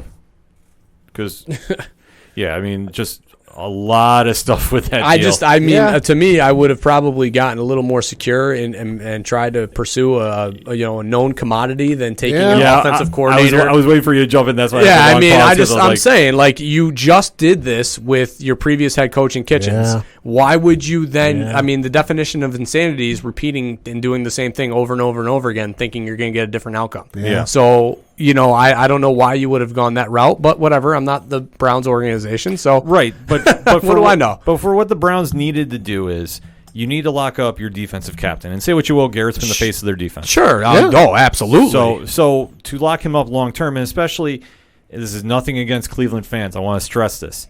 but to have a player that wants to be there, Right. to turn things around, I think that is a huge, huge move. No, the culture right now, although it is Tumultuous. yeah, I mean there is some peaks and some valleys. Yeah, it's rocky at best.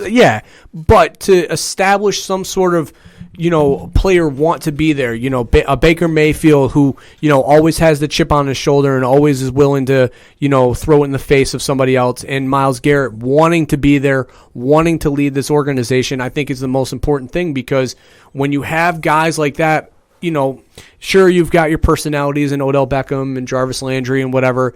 You throw them into the mix too, because sometimes, their playmaking can outweigh, some of the other circumstances.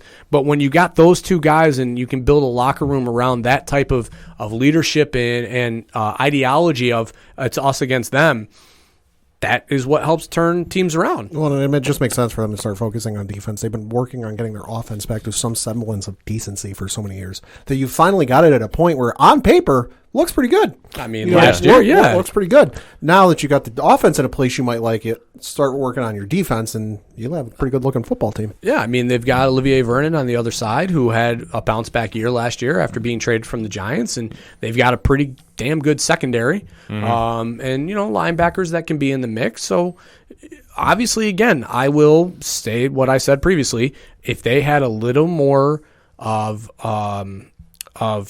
fundamental or just structure at the head coaching position, a known commodity, I would think that this team could be on the verge of a Super Bowl run. I agree. I mean, obviously you got to beat Kansas City first, but it's right there for the taking. But that's the one thing, because one thing we always touch upon is after you win a championship, how motivated are you to repeat? Right. Patrick Mahomes just got paid. Not saying he's not going to be motivated, but let's be honest.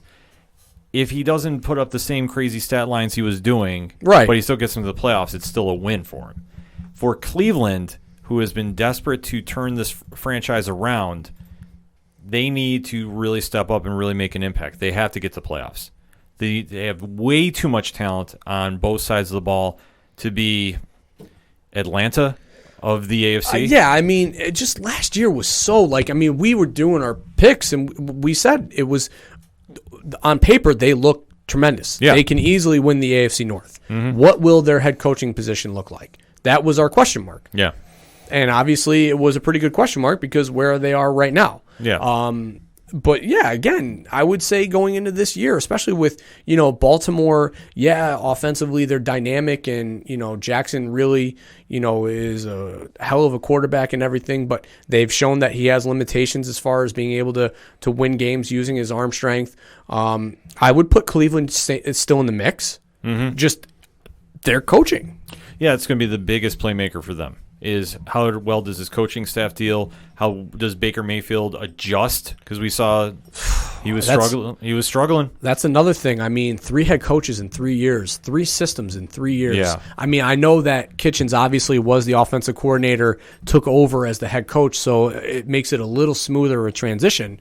But that's still, I mean, you see what happens to young quarterbacks that have that happen. Alex Smith comes to mind. Was just thinking that. Yeah, I mean, you just Matthew Stafford comes to mind. Sam Bradford. These guys that had all the ability in the world, but when you throw them in there and you don't create stability for them as far as development, things get. I'm worried about Daniel Jones. Yeah, I mean, 2 head coaches in 2 years, whole new system. It's not easy to learn that stuff at this level. It definitely isn't, so we're going to have to wait to see what Cleveland's going to do, but they definitely added a big piece to the defensive side of the ball for many years to come, so it's a smart move for them, and I expect Garrett to come out with a huge chip on his shoulder. Oh, my God. After being suspended last year. I think he's going to come out, and he's going to have, I don't want to say an MVP-type season, but I think he's going to be putting up a career-high season. I would argue that if he plays to the level that obviously those numbers show, he could easily break the sack record. Yeah, I think he's going to be that motivated. Yeah, so that's the thing. That first game against Pittsburgh, oh boy. Yeah, that will be definitely must-watch TV. Definitely to see that. That's an old school rivalry getting reunited. It will be only watch TV. Yes. Well, as we say, because with the football season being in flux, to close out this segment of NFL news, it was announced that there is a prototype for a new face shield to enhance safety measures with everything going on with COVID. So I did show the panel. This article is coming from Yahoo Sports, so I actually want to cite this. That they have revealed this picture from, it's called the Oakley Mouth Shield, developed by Oakley in collaboration with the NFL and NFL Players Association. So it's hopefully an option for players that don't want to wear masks during the game. It's obviously a work in progress still. So you both have seen the pictures. What is your thoughts? Yeah, I mean, so my son was in lacrosse when all this outbreak happened, and immediately one of the first thing pitched was Cascade had released, that's a lacrosse helmet company, a face shield that they were developing for people to be able to continue to play lacrosse. So I'd already had an idea that this was possible, when Oakley, now obviously a much bigger brand name, as far as visors and facial wear, came up with this. Listen, if this is how we need to get football back, I will accept it. I mean, it doesn't affect me at all because I'm not the one wearing it. So I know, you had brought up the fact that J.J. Watt, did not necessarily have the most excited of reactions, to say the least. Yeah, to quote it, quote, my second year in the league, I thought it'd be cool. I put a visor on my helmet. That's such a J.J. Watt line to say. Yeah. I put a visor on my helmet. I was like, oh, it looks so cool. I want to put a visor on. I had it for about 3 periods of practice, and I said, take this sucker off. I'm going to die out here, just the face one. So now you want to put something around my mouth? No, you can keep that. If it comes into play, I don't think you're going to see me out there on the field. So, I mean, that's his right. Yeah. So obviously they're still developing this. This is still a prototype, but to get football back on the field in safe conditions during the COVID era, they're going to have to do something along these lines. I don't know what else you can really do because, you're not going to be able to have, hubs like, the NBA and NHL has been able to do. Premier Lacrosse League, the MLL just announced that they're going to have a hub and play all their games at one stadium. You're not going to be able to do that with the NFL. You can't hold that many bodies, in venues like this. So travel is going to be a must, and it's going to become a safety hazard. It definitely is. So we're going to have to keep an eye on this as the season progresses forward. Obviously, the road to the preseason is still on track. Obviously, one game has been taken away. I wouldn't say it's on track. I would say it's on a bumpy track. It's on a track nevertheless. Yes, that is fair to say. Yes, so we'll have to wait and see what is going to be the future of the season this year. How is the NFL going to adapt to the C-19 era? But let us know what you think. Hit us up on that hashtag ODPH. What is your thoughts about the Washington Redskins retirement of the name, and what you think are going to be possibly ideas for the new name? What do you think about the big NFL contracts that got done this week? And what do you think about the new visors and facial wear for C-19 for this NFL season? We definitely want to have that conversation. So hit us up. Let us know. We're going to take a quick break. We'll be right back. Do you think you should go to jail if you throw a cookie at your girlfriend? Do you think it's cheating if an athlete fails a doping test, but the twist is only her boyfriend is juicing? Do you think 200 shots is too many to try to stop a robbery? What would you do if your parents burned $30,000 worth of your porn? Have you ever asked yourself this question? What the hell is wrong with Florida? Well, we're the Rum Runners Podcast. We read the clickbait so you don't have to. We click those questionable links that pop up in your feed and let you know you want a new iPhone. Every week, we break down the weirdest and funniest of those articles. Find us on Apple, Google Play, Spotify, Stitcher, Anchor, and just about anywhere you find podcasts. Video versions can be found on YouTube. Just search Rum Runners. That's RUMRUNNAS. We're also available on Twitter at RumPod and Instagram and Facebook at Rum Runners. With new episodes dropping every Thursday at 12 p.m. Eastern. While you're there, don't forget to subscribe and leave a rating. It's a heartbreak, soul-shaped radio attack. Taking 4 steps forward, no steps back. Hey, this is Vince the Common Man Seattle, a local MMA fighter, telling you to keep on listening to the ODPH, the 607's up-and-coming newest podcast.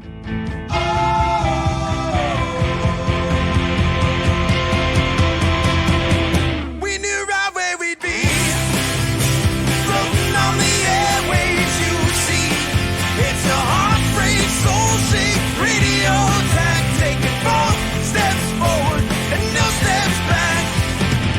We knew right where we'd be. Coming back for the final segment on this edition of the ODPH podcast, Local Minute. Obviously, support local, support local, support local. wherever you're at. So let us round those bases and take it home. Pad, lead us off. I got to talk some baseball sale news because, as you might remember, a couple months ago, Fred Wilpon was looking at selling the New York Mets, and at one point there was a billionaire by the name of Steve Cohen who looked like he was on the verge of buying said Mets, but then fell through in possibly the worst way. Who knows? Don't know the details, but it looks like that is still ongoing. They are still trying to sell, and it looks like there are 4 prospective ownership groups that have moved on to a second round of bidding for the New York Mets. This is according to Sportico's Scott Shoshnick. The group, or the people, are, of course, former Major League Baseball star Alex Rodriguez and Jennifer Lopez are one of the groups in the running. Of course, there are some NFL names or some other names that are involved with this. So that's one group. Steve Cohen himself, again, walked away from a deal to purchase the Mets back in February. Is still in the running. You also have the duo of Josh Harris and David Blitzer are in the sweepstakes. They could add the Mets to their sports franchises that include the Philadelphia 76ers, New Jersey Devils, and the Crystal Palace FC. There also is a supposed 4th mystery bidder. No word yet who that is. Let's go Mark Cuban. Could be. No word yet who that is, but stay tuned for more information because Lord knows I'm sure it'll be done soon. Yeah, I got to imagine they're going to want to get that wrapped up very, very shortly. I'll say Mets fans probably can't wait for the Wilpons to be gone. I can imagine, and it'll be weird if A-Rod becomes an owner. But yeah. Of a team. Yeah. That's just, especially the Mets. Yeah. That will be... Who could have had him at one point? Yeah, that's just going to be so weird. And can you imagine now the rivalry between him and Jeter now? Playing each other 18 times a year in a normal season. Yeah, that's... Ooh, the headline's right there. But I'm still holding out. It's Mark Cuban. So the New York papers are looking forward to it. Oh, yeah, they're going to be chomping at the bit for that. Like I said, I'm either hoping it's Mark Cuban as the mystery bidder or Vince McMahon. Why? Jesus. Why not? Why not? So why do you want to kick Mets fans when they're down? Why? Just, it is what it is. I mean, it's not the Bronx. I don't care. Sorry, let's go Yankees. Coach, what you got? I've got some, and if you're playing the ODPH drinking game at home, lacrosse news, take a shot. The PLL announced their schedule. They are starting again, like I had mentioned before, July 25th.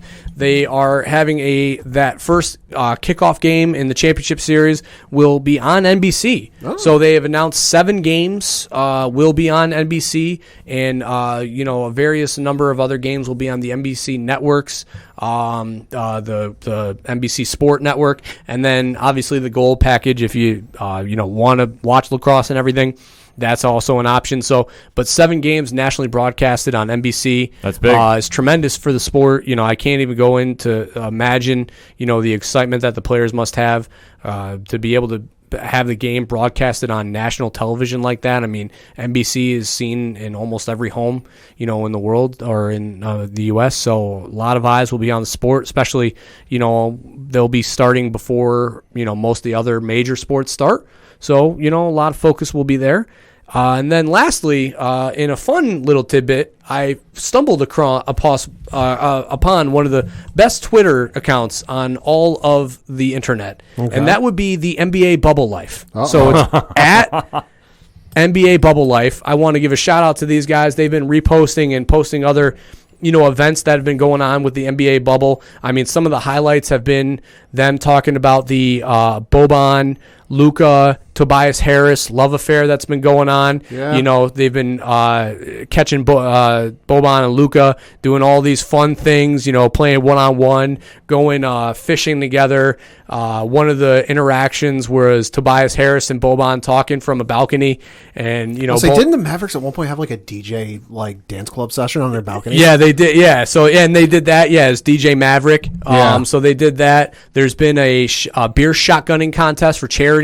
So that's been going on. So yeah, JJ Redick, I saw got involved with that one. Yep, apparently he has the fastest time. Then some other things that have been fun is they also have the NBA hotline alert, which is a snitch hotline, basically, for any players who break protocol, who might be, talking to other players about joining teams.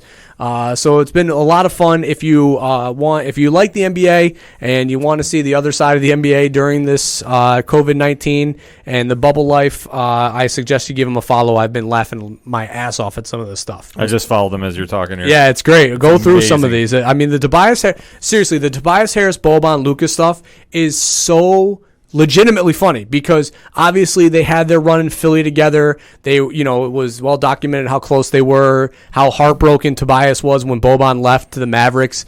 And now him and Luka have this great budding friendship. So it's been a lot of fun. I'll say related to the NBA C19 stuff. Of course, Richaun Holmes of the Sacramento Kings did get busted for breaking protocol and crossing that line that the players aren't supposed to go up past in quarantine. Otherwise, they'll have to self-quarantine for 10 days. You can blame Kelly Oubre for that too. That was absolutely his fault for talking about this. Backstory is players are a little dissatisfied with the food. That's been well documented on the NBA bubble life, and one of the players said, Kelly Oubre said, if you're going to get Postmates, you can't have it dropped at the security. You have to go outside to meet the Postmates delivery person to pick up your food. They won't hold it for you at the security desk. Well, Sean Holmes went out and did that, and now he's in quarantine for 10 days. Quarantine for 10 days, and his mom found out about it, and his mom was less than thrilled. His mom is on Twitter at Dr. Dr. Letitia. Her name is Dr. Letitia Holmes. She said on Twitter, quote, "You only crossed the line for your mama's cooking, and I was not in Florida, sir." Hashtag LOL at Rich_Holmes22. Love you, baby. Close quote. Amazing. Good stuff. It's been a lot of fun. Amazing. Yeah, I know the season's going to be restarting very soon, man. Yep. It's right around July 31st, right around the corner. Yeah, just about a little over a week away. Watch out for them Pelicans. Yeah. My God. I don't know if you've seen Zion since the quarantine's been lifted and they've been training, because he looks... I mean, he was a beast before, but now he is like super. Yeah. He's like super shredder. Well, next week we're going to be giving a preview for the remainder of the playoff season. Right. So we'll definitely be talking a lot of NBA there, and definitely the Pelicans could be a sleeper team now. I mean, I know Zion, the video I've seen on Zion is just my God. And him and Zoe have got this chemistry going right now that is like dangerous. You get JJ Redick in the mix shooting some threes.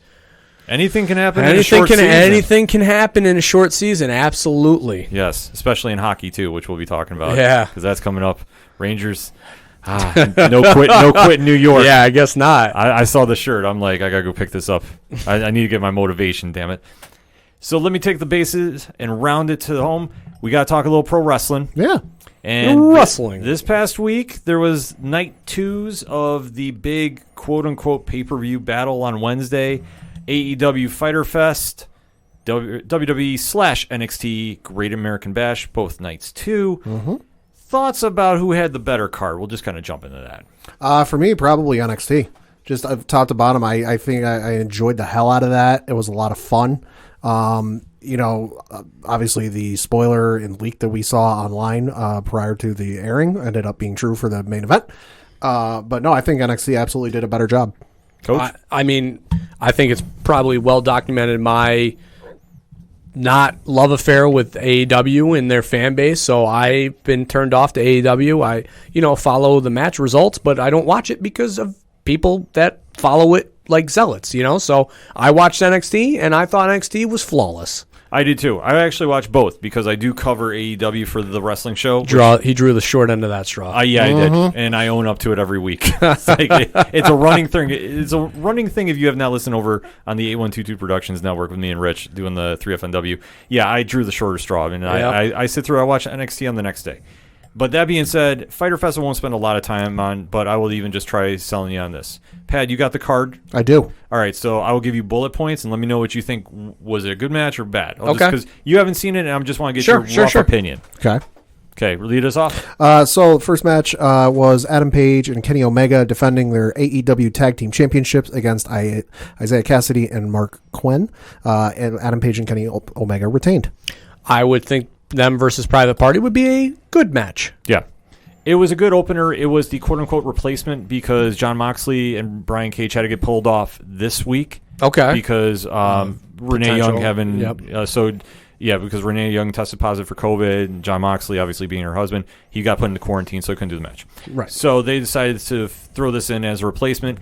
It was a average match, nothing really write home about. It didn't really do anything, but I guess for replacing a main event, because it wasn't in the Tokyo Dome. Yeah, it was. Ooh, Hey, ouch. So it just didn't really do anything, but it was pretty, Hey, Omega's being built. All right. Yeah. Year 2. Watch out. Watch out, world. We talked about that report. yeah. I'm not buying that one bit. Yeah. But like I said, this one was pretty standard. So next one. Lance Archer defeated Joey Janela. Oh God, probably awful. Yes, you are correct. No disrespect against Joey Janela, because I know he's boys with Mr. Gatton, but bad. So would you say it's 11 minutes of your life you would want back? Yes. Okay. It was a standard squash match, but it was just Archer extended. Does nothing for me. Yeah, he's not doing anything. I'm sorry, I'm not impressed with the AEW storyline with him and the love affair about still pushing him as the Murder Hawk monster. After that, you had an 8-person tag match between the Lucha Bros and Butcher and the Blade, defeating FTR and the Young Bucks. Now, I saw a little bit of this. We discussed this during the UFC night. The dangerous Canadian, the destroyer that was done off the top rope. I would think that this match would be good because of the characters in there, but I know the storyline with the FTR and the Young Bucks, and I don't care for it. So I'm going to say it was probably bad. It was a definition of a cluster. Okay.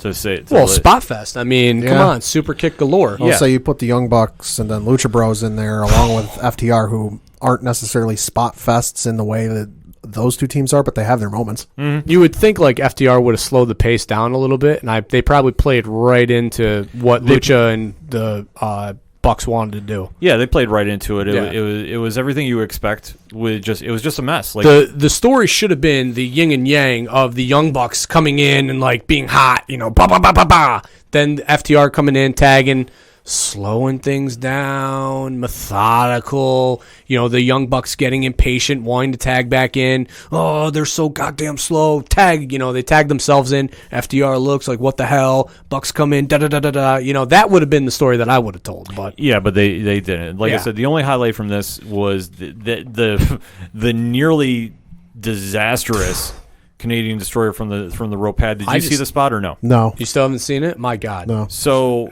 Matt Jackson and Phoenix do a Canadian destroyer from the ring apron onto the floor. From the top rope. From the top. Yeah. Jackson did it to the Lucha Bros guy? Yeah. Okay, let's remember one thing. The Bucks are notorious, and I don't mean this in a negative way. They're notorious and well known for doing Canadian destroyer moves that look like they're going to kill someone. Well, they almost did because they were about, I want to say, half a foot away from missing everybody and going straight to the floor. I mean, it's a hell of a wow, but at the same time, it's like, why? That's not worth it. No. I mean, some of these spots you see and you're like, what is that gaining? Yeah, I mean, it looks cool, but it's like once you slow it down and go, wait, you almost missed. Yeah. And we're talking careers, we're talking livelihoods. Lives. Like, it wasn't necessary for this, in my opinion. But like I said, this was just a mess top to bottom. I know they're trying to do their quote-unquote build-up for the Bucks versus FTR at All Out. I'm assuming, but this one did absolutely nothing for it. What? I fell asleep during that talk. Exactly. Next up, Had. You had Nyla Rose defeat, and I only know this because the site is listing them. I know that for a fact they were local enhancement. Kenzie Page and Kylan King. Bad. In a 2-on-1 handicap match.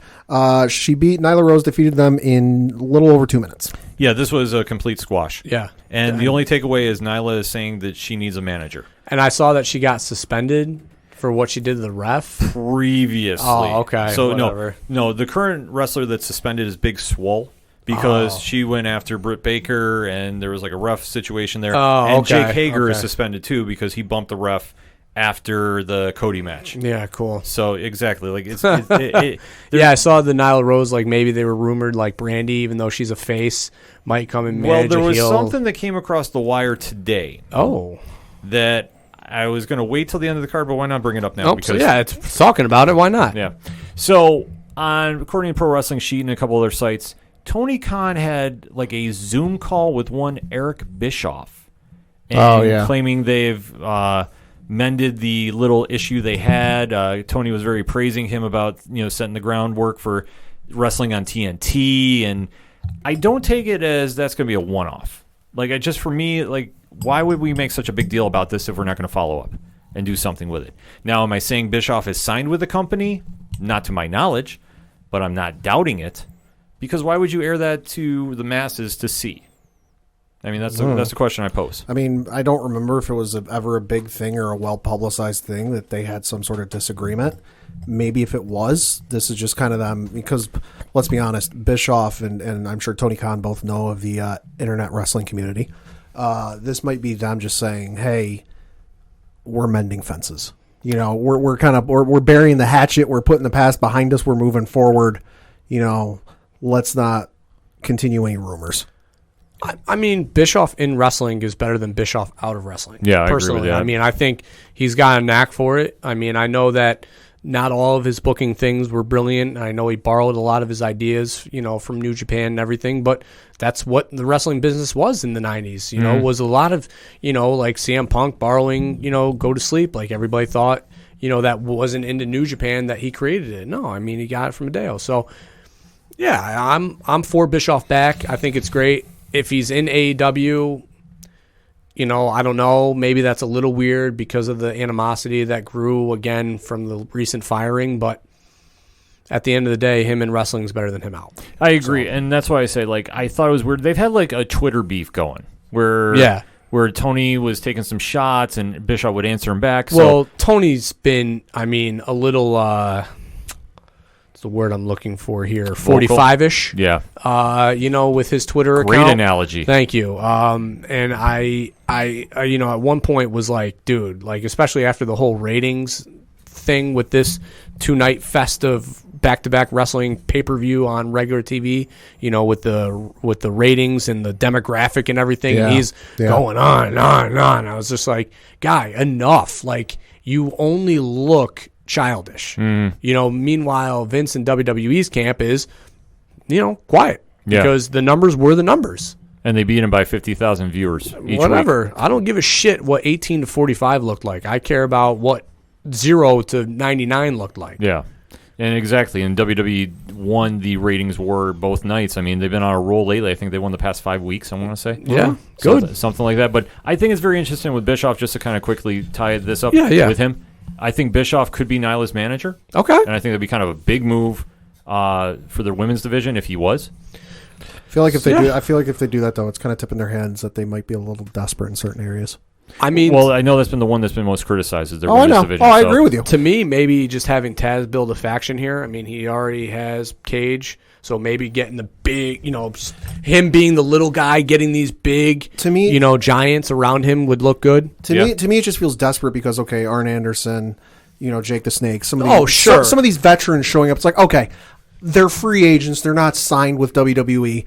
I expect some of these guys to show up at some point when it makes sense.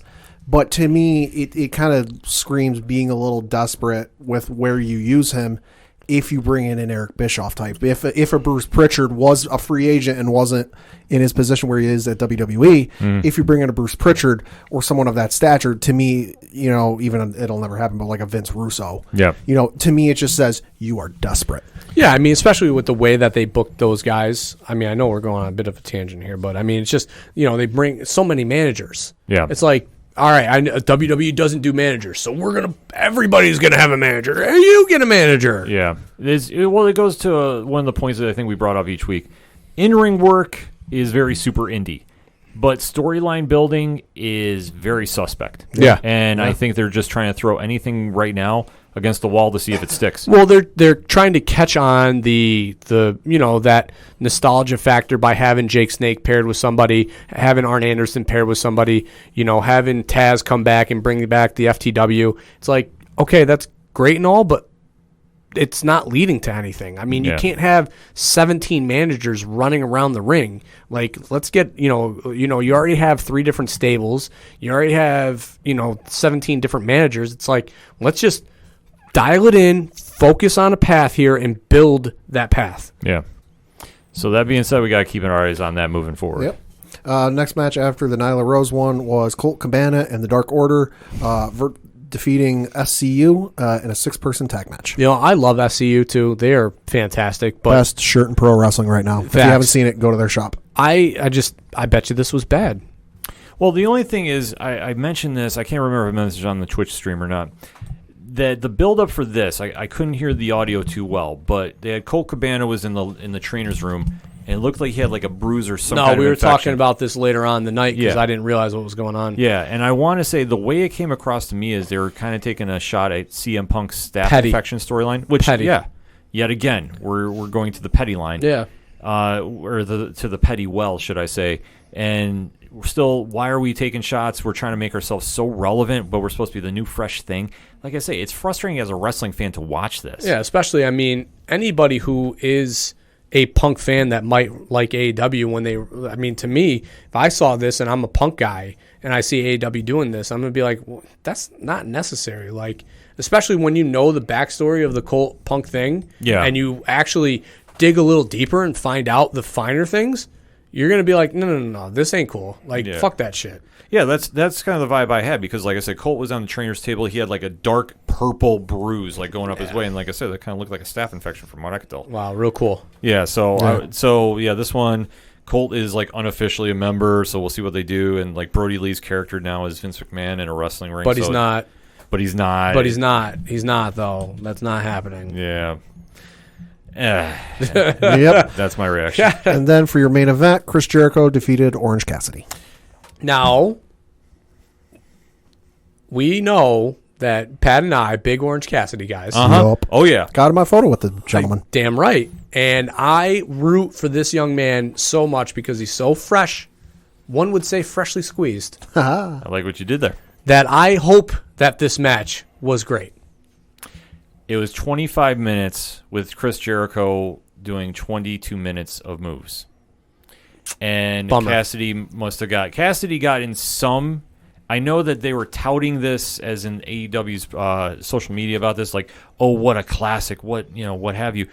I will say this, Cassidy, when he got some stuff in, was good. Yeah. Like he did the shin kicks, where he kind of fakes out, and then you'd hit a real super kick. Oh.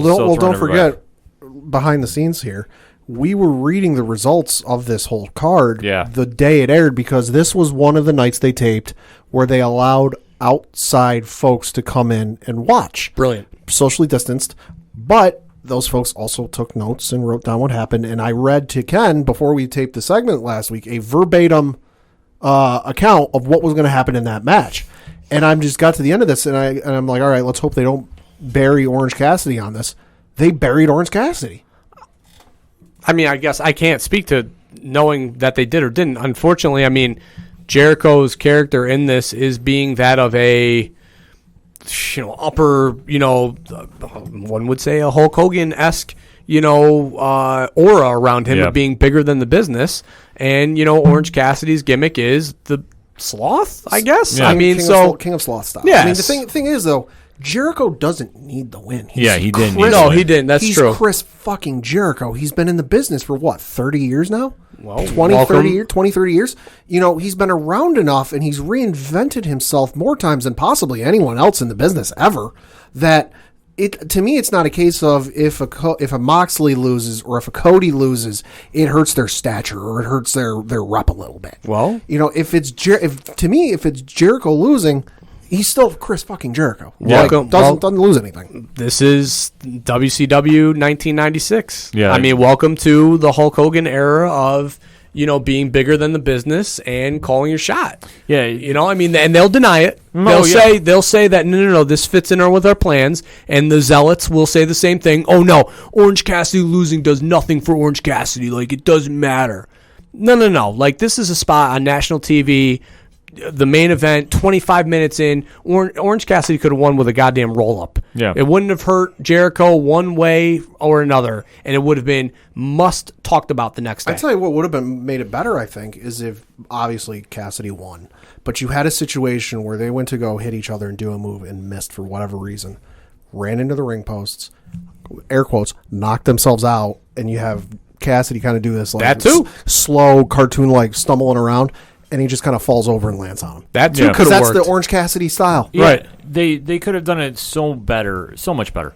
But they didn't. And for your top 3 stars you should be pushing, MJF, Yeah. Adam Page, Yeah. Orange Cassidy. Yeah. That's your 3 you should be building if you're AEW. The fact that you're not... Let's say, because let's remember, people know Moxley. You know, it might be a different name. People aren't stupid; they recognize the face. Yeah, but people know the Young Bucks. People know Kenny Omega. The crowd that watches AEW, they know the Bucks. They know Cody. They know Kenny. You know, they know Jericho. They know Jack Hager. They know they know Brody Lee. You know, it's like you said, it's the MJFs, it's the Adam Pages, it's the Orange Cassidys. Yeah, I think Mox being champion though is catching lightning in a bottle, because that was good timing, great match, great story and everything. Moxley looks like $1 million in an AEW ring because he can work the Moxley style that he wants to work versus being the lunatic fringe, which was obviously not his type of in-ring work. But no, I mean, I agree though that the underlying characters, the MJFs, the Orange Cassidys, and I mean, honestly, Orange Cassidy would have been great of an entire year, and then all of a sudden that All In, he's put in a big spotlight match, and all of a sudden it clicks and he turns it on. Now the rest of the year he's wrestling these 5-star classics because he's like, no, I get this now. I know what I need to do. But whatever. But again, yeah, I mean, MJF now is what? A mid-card fodder. Yep. I know he got hurt, but you can still, with a hurt wrestler, catch a little bit of steam, especially when he's that good of a heel. Well, on night 1, he opened the show. Right. Yeah, so instead, right. Yeah, so it's like you're burying your top talent to keep what I hate saying already made stars on top, but it's looking like that. Yeah, I bet that's not what they're doing. No, I'm sure they weren't doing this to begin with. Yeah, no, I'm sure if you want to talk to any of the we always refer to them as the Kool-Aid drinkers, the ones that zealots, Kool-Aid drinkers, sure, yeah. If you talk to anybody that's so diehard AEW, they're saying, "Oh, this is so fresh, this is so new." Please explain to me. I will be more than willing to have a reasonable conversation with anybody about this. Tell me how Kenny Omega now is going to be built up in year 2 when he was one of the hottest commodities 2 years ago, and he's ice cold now. Yeah. I'm sorry. In your whole tag team division, which you say is your touted. Yeah, is your major piece of your puzzle. This is what sets us apart from WWE. You have a makeshift tag team as your champions. Yep. And you're beating your well-established tag teams and your up-and-coming tag teams. And instead of having the belts in play for this FTR Young Buck match, they're on, the makeshift tag team. Yeah, they're going to be on the makeshift tag team, which you're teasing a heel turn for one of them, which I still don't know which one's going to be. I know everybody says it's going to be Adam Page, but I don't think so right now. When the crowds were in front of them, they were very pro-Page. Yeah. So what do you do? AEW has got a lot of answers to figure out. And, I mean, let's look at the other two titles, both on ex-WWE guys. Yeah. So how are you really reinventing the wheel? I'm all ears. Please tell me. Because I know they have another card going up this Wednesday that's supposed to be another pay-per-view type event. But coming off the heels of what their competitors are doing, does it even matter at this point? Because let's talk about NXT quick. Yeah. Let's bask in its glory. I love what you did there. Yeah. Kick us off, Pat. Yeah, so open the show, you had Candice LeRae defeat Mia Yim in a street fight, and holy shit, this match was hard-hitting. Yeah, it was a great fucking match. What else can you say? Don't believe me, go to Mia Yim's social media. I forget if it was Twitter or Instagram where she posted the after effects of her street fight with Candice LeRae. My God. Mia Yim can work. Yeah. I love her in the ring. And Candice LeRae obviously is Candice LeRae. I loved everything about this. It did everything an opener match should do. Yep. Yeah. Got me hyped up at home watching. So, if this was in front of a live crowd, the pop would have been for sure. Out of control. After that, you had Bronson Reed defeat Tony Nese. I will say if you're going to do a squash match, this one wasn't the worst one to do. I mean, Bronson Reed is a character that they're obviously working on, and Tony Nese is a good in-ring worker, so it made sense. It was a squash match, but they made it look like it wasn't. Yeah, they made Nese look like he could actually compete. Which they should, because he obviously competes for the Cruiserweight title. So, I mean, you can't bury him. Yeah, so AEW should take notice with the Janela and Archer. I'll take the shot there. I like it. After that, you had Johnny Gargano defeat Isaiah Swerve Scott. So I'm going to put an asterisk on this one, though. Okay. We saw this here in Excite. That's true. Yeah, this was actually a match we've seen before. So all right. I have to be very honest. Like, I was expecting it to be much like that, if not improved, and it was. great. Yeah, no, this was a great match. This would have been the match of the weekend or week, but there was one that took it. Yeah. But I loved everything about this match. Yeah, great match. And I tell you what, Swerve Scott is on his way up the Oh, card. for sure. Oh, absolutely. He's very, everybody's talking about him. Yeah. After that, you had a 6-person tag match with Joaquin Wilde, Raul Mendoza, and Santos Escobar defeating Drake Maverick and Breezango. Nothing really. I mean, It was you okay. gotta come down. You know, you got 3, Yeah. 2.5 hot matches. You gotta have a come down. And Yeah. I'm all whatever Breezango does. I'm all for. I love the two of them. They work hard. They work well together. Flourishing in NXT. Yeah, and they're in a great spot where they need to be in NXT versus on the main roster. I agree. Yeah. I fully agree. Like, you knew that they were going to push the Escobar faction. Sure, exactly. Yeah. And you know what? I have no issue with that. Let's see where they go with it. And if it adds something to the Cruiserweight title, too, which I think they need to work on. Like, if there's one area that WWE needs to work on is their Cruiserweight division. Yeah, it's kind of an afterthought with 205 Live, just kind of in the fodder here. Right. So if they actually tie it into more with NXT, make it an NXT style show and start going the same way they do. Just put it on the card. Yeah, just with make NXT. it. Like, Just if you have to make it a 3-hour show, make it a 3-hour show. Like, Yeah. I mean, well, obviously, just air it right after NXT. or just bury the 205 Live and just do it with NXT. Yeah, because I mean that's the crowd that 205 Live needs. Yeah. Once things come back, Yeah. you know what I mean? Oh, I agree with you because I think it gets lost in the shuffle on Friday night after SmackDown. Yeah, because I mean I'll tell you, when we went to our SmackDown Live show, we were like the opening match. I mean, it started at 10:05 taping, and the opening match was like Joe Schmo versus Joe Sixpack, and Aaron and I were like, fucking let's go. Like, Well, and that's especially enough. after you've been there for 2 hours, cheering your brains out Yeah. for the likes of Braun Strowman, Roman Reigns, The Fiend, Yeah, and put all 'em- these other big names. Just put them on NXT and let them have it be like the Nitro. Let that be the opening match to some of these NXT takeovers and let them just go. Yeah. After that, you had Mercedes Martinez defeat Santana Garrett. And short match, but holy crap, they made Mercedes look strong. Yeah, absolutely. So can't wait to see what she does in the division. Yep. Yeah. And they need another body in that division too. Oh, yeah. And then for the main event, you had Keith Lee taking on Adam Cole, NXT North American Championship and the NXT Championship up for grabs. Winner take all. Keith Lee, bask in his glory, defeated Adam Cole. Amazing match. Amazing Oh, match. my God, insane. Match of the year candidate. Uh-huh. Without question. Keith Lee has risen up the ranks. He is a bona fide superstar. Oh, in the making. Yeah. I mean, obviously in the NXT eyes, which is separate from the main roster, and it's unfortunate that that's the way it is. But yeah, I mean, he will be some sort of world champion on the main roster in the next 5 years. Oh, without question. Without question. Game-changing performance here. This one, Adam Cole ends the over 400-day reign of being NXT champion. Yeah. But Yeah. you know what? If you're going to lose, this is the way to do it. Sure. Yeah. Very back and forth, engaged the entire time. Huge win. The pyro goes off. You're setting up the feud against Karrion Kross after. Love this. I'll say, the ending was probably the best ending and tease to what they're doing down the road that I've ever seen. More so than when they did it a couple years ago with Tommaso Ciampa. Where Johnny won or whatever the hell it was, and he was standing in the ring or something when he did, and you had Ciampa in the rafters just kind of staring there long. I was like, okay, we all knew he was coming back at some point. This one, though, where you just see Scarlett Bordeaux and Karrion Kross in the rafters menacingly, and I'm like, oh, shit. Yeah. And I mean, the two of them will be just huge. TikTok. physical. TikTok. Yeah. I can't wait for this feud to get going. And I mean, Undisputed Era is still right in the mix. I mean, obviously, I think the smart move would be I don't think put so. them up. I know they won't, but yeah, no, that would be the smart move. But I don't as much as they've done for the company and in terms of eyes and dollars that they've brought in, and I don't think they're going anywhere anytime soon. I mean, they can't because you take Adam Cole off of that Wednesday night, which is the that NXT crowd, that indie ROH crowd, and you pull him out. That's going to take half the eyeballs off. As NXT. good as everyone in Undisputed Era is, and they are some of the best on the roster. Raw, SmackDown, NXT. Put them on either Raw or SmackDown, they will get lost in the shuffle. Sure. Well, that's what everybody's watching about Matt Riddle.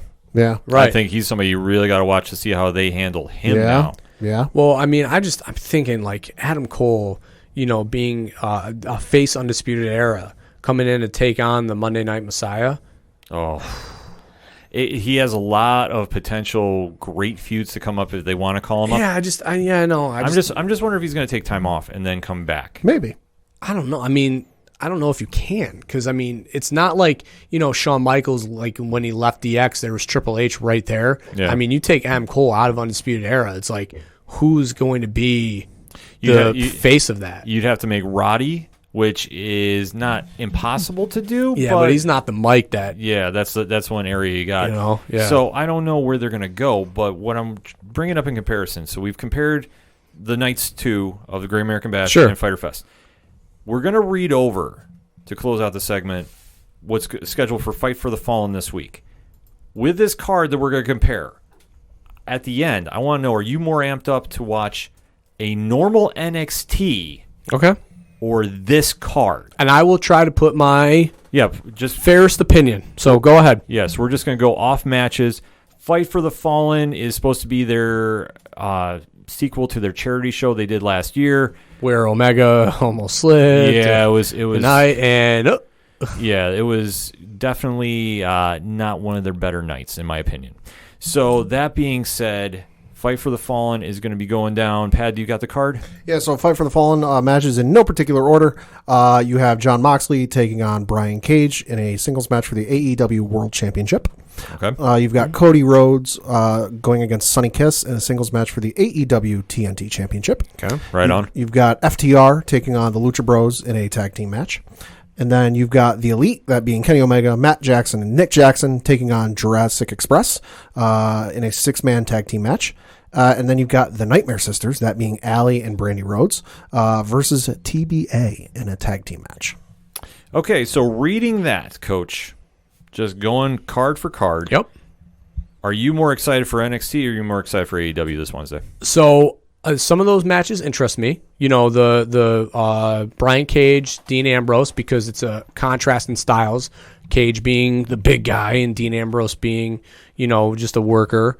The FTR versus Lucha Brothers piques me because I'm like, will this be, you know, a true like FTR fist and no, you know, whatever they say, you know. Yeah, no flips, just fist. Yeah, no flips, just fist. Will it be them actually working that style, or are they going to work the Lucha Brothers style? So that will be fun to see where their characters go as far as that, you know, what they deem their style is, and that's really it. You know, the Omega, the Bucks thing, you know, they haven't been working together, so bringing them back as the Elite versus Jurassic, whatever.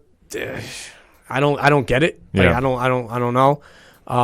But those two matches I am interested in. I would dabble in, but that's it. So I would probably lean NXT just because it's only 2 of 5 matches on a card that have me interested. 0 out of 5 matches on this card that interest me. Not a single one. Moxley versus Cage. Yeah, you know, I can see that. Moxley, it's the same style I've seen in WWE. It's nothing new. About the only thing I like that's new about him is his entrance music, because that's an awesome entrance theme. You know, Cody versus Sonny Kiss. Nah. I've seen both of them wrestle in person, so nothing exactly writing home about. FTR versus Lucha Bros. Feel like I've seen that anytime, you know, FTR took on, you know, Usos in WWE. Seen that already. Maybe to a lesser extent, but seen that already. Elite versus Jurassic Express. Couldn't care less. Yep. And then you look at whoever Allie and Brandy Rhodes are going to be taking on. Let's be honest. For all last week, we were like, we wonder who, you know, Nyla Rose is going to take on, and it was local enhancement. It's probably going to be the same thing here. I mean, this Brandy Allie Rhodes story is just leading to Allie turning on them and going back with Butcher and the Blade anyway. So it's like, out of the 5 they've announced, I couldn't care less. I will say this: I am more excited about NXT. Yeah, and they've got 2 matches announced. Only 2 matches announced. That's Damian Priest versus Cameron Grimes, and then the NXT Women's Championship will be up for grabs between Io Shirai and Tegan Nox. I mean, anytime you announce Io Shirai's wrestling, I am on board for that. Yeah, same here. And Tegan has definitely been the surprise number 1 contender. Yeah. That's going to be a fun match. Yep. And, you know, the Cameron Grimes thing, I love his finisher. I mean, the character doesn't do anything for me, but that double stomp, you know, that, like, the Spider-Man-esque like. Well, there was the one match, I forget, it was a couple months ago, where he came out in like 8 seconds or something and just double stomped the guy, and that was it. I was Yeah, like, it's wait, great. watch this happen. Well, he's always been doing that on the indies, but that's Sure. But you know where they got smart in WWE about that because he was using it like super kicks Oh, yeah. on the indies, yeah. and now that's his finisher. So I think that's Well, that's the thing is Yeah. I'd never heard of the guy, and I'd never seen the guy, so this guy comes out, and I'm like, who the hell is... Oh, shit, the match is over. yeah. Grimes has been tearing it up like an Impact and what you call it, PWG. Okay. That's what I was trying to think. That's where I've always seen him. Oh on yeah. PWG. I've seen the highlights of him on PWG. Yeah. So that being said, I'm more excited about NXT because looking at this card on paper for Fight for the Fallen, Coach, you hit it right on the head. The Elite versus Jurassic Express, I could care less about. I'm sorry that you have one half of your tag team champions teaming again with the Bucks. Where they haven't been working together in like the last 3 months since No. the whole whatever the Jericho's group is versus the the Inner Circle. Yeah, the Inner Circle yeah. versus the Elite. You know, once that fizzled out, which it did fizzle. It Oh, did, yeah. You know, it just blah. There's no luster to it. Yeah, Yeah. there's nothing. Yeah, like this one, you know, is I don't want to say it's going to be a squash fest, but unless Jurassic Express pulls off a win, this one you already know how this is going to end up. Yeah, it's going to be a triple super kick 1, 2, 3. Yeah, Marco Stunt's going to go flying in the third row. Yeah. So I'm just interested in NXT just to see if Shotzi Blackheart runs over Robert Stone's foot again with her tank, Oh, like Shotzi's she did last week, because she threatened to do it again. Yeah, because honestly, That was hilarious. because other than Moxley and Cage, like which I have a mild interest for. Sure. Just a mild one. I'm only excited about seeing Cody versus Sonny Kiss because I love to see Sonny Kiss on TV, and they have not used him anywhere near where he should be on the card. Yeah. But honestly, like looking at the rest of that card, I'm just like, I don't even care. Like I'm going to be watching. Don't get me wrong. Well, you have to. I have to because my contract with 8122 Productions. I have to watch. you have to. Thanks, Rich. Yeah. Thanks a lot. But I'll be definitely live tweeting about Wednesday night. I hope everybody joins in at OD Parlay Hour on Twitter and hit us up on that hashtag ODPH. What do you think won the Wednesday Night War this past week, AEW or NXT? And are you excited for Fight for the Fallen? Or you could be watching NXT. I'll throw up a Twitter poll after this episode comes out. Sure. I want to get the vibe of everybody to see because obviously we're going to be talking about it next week as well. So stay tuned for that. That being said, the music you heard at the beginning of the show is out of Fair City Fire. They're our friends from Austin, Texas. They're an amazing band. Brian Wolf has been putting out a new song every Friday on Instagram, doing some covers, doing some Fair City Fire tracks, so you definitely want to check that out. Where do you find out about all that? Simple. OchoDuroParlayHour.com and head on over to the music section. Also on the ODPH webpage, you can check out the ODPH directory, which has friends of the show, such as Tom from Off the Cuff Gaming Pad. He's still apologizing for Ratchet and Clank. But I don't think you want to hear any of it from the way you're going off about Masvidal, so I'm just going to leave you alone right now. I'm sorry, did you say something? Wow. Pad came with some heat this episode. Man. And you can also check out everything going on with Excite Wrestling. And Johnny Moose, like I said, with here locally in the 607, the Oakdale Mall, where Excite is located, is going to be reopening July 20th, tentatively with everything going on right now. So I'm not doubting you're going to hear something from Mr. Moose and company, so definitely stay tuned for that. Also, on the ODPH directory, you can check out links for Black Lives Matters organizations and voter registration, along with all the amazing pod groups that we are in. So shout out to Pod Nation, shout out to Alternate Reality Radio, shout out to Legion Independent Podcast, shout out to hashtag 67 Podcast, and shout out to the aPODalypse, which is doing their pod raise today. And you can see in the liner notes that they're reviewing the one and only Cheers to Comics. Shout out to Brian Wayne doing his thing, and he has been actually on the ODPH many, many times. We got to get him back in here sooner than later as well. So to find out everything going on there, and especially everything going on with 8122 Productions, which we were definitely tearing it up on Twitch Saturday night. Until Mother Nature got involved. Yes, Mother Nature decided to cancel the plans. So twitch.tv/607podcast. You can definitely check that out. We got some more streaming ideas coming along down the road here. I want to say tentatively we're debating if we're going to do Extreme Rules, which is coming up this Sunday. I didn't even want to talk about the card really, because if they're doing a CGI Rumor has it eye for an eye match, yeah, that's all you really need to say about that. So we'll definitely recap it next week probably, but I didn't want to get into it this week. But you can definitely check out everything that's going on with our friends over at 8122 Productions. Shout out to Rich Ron, hashtag Big Natty Cool, still on Twitter, Pad. Oh boy.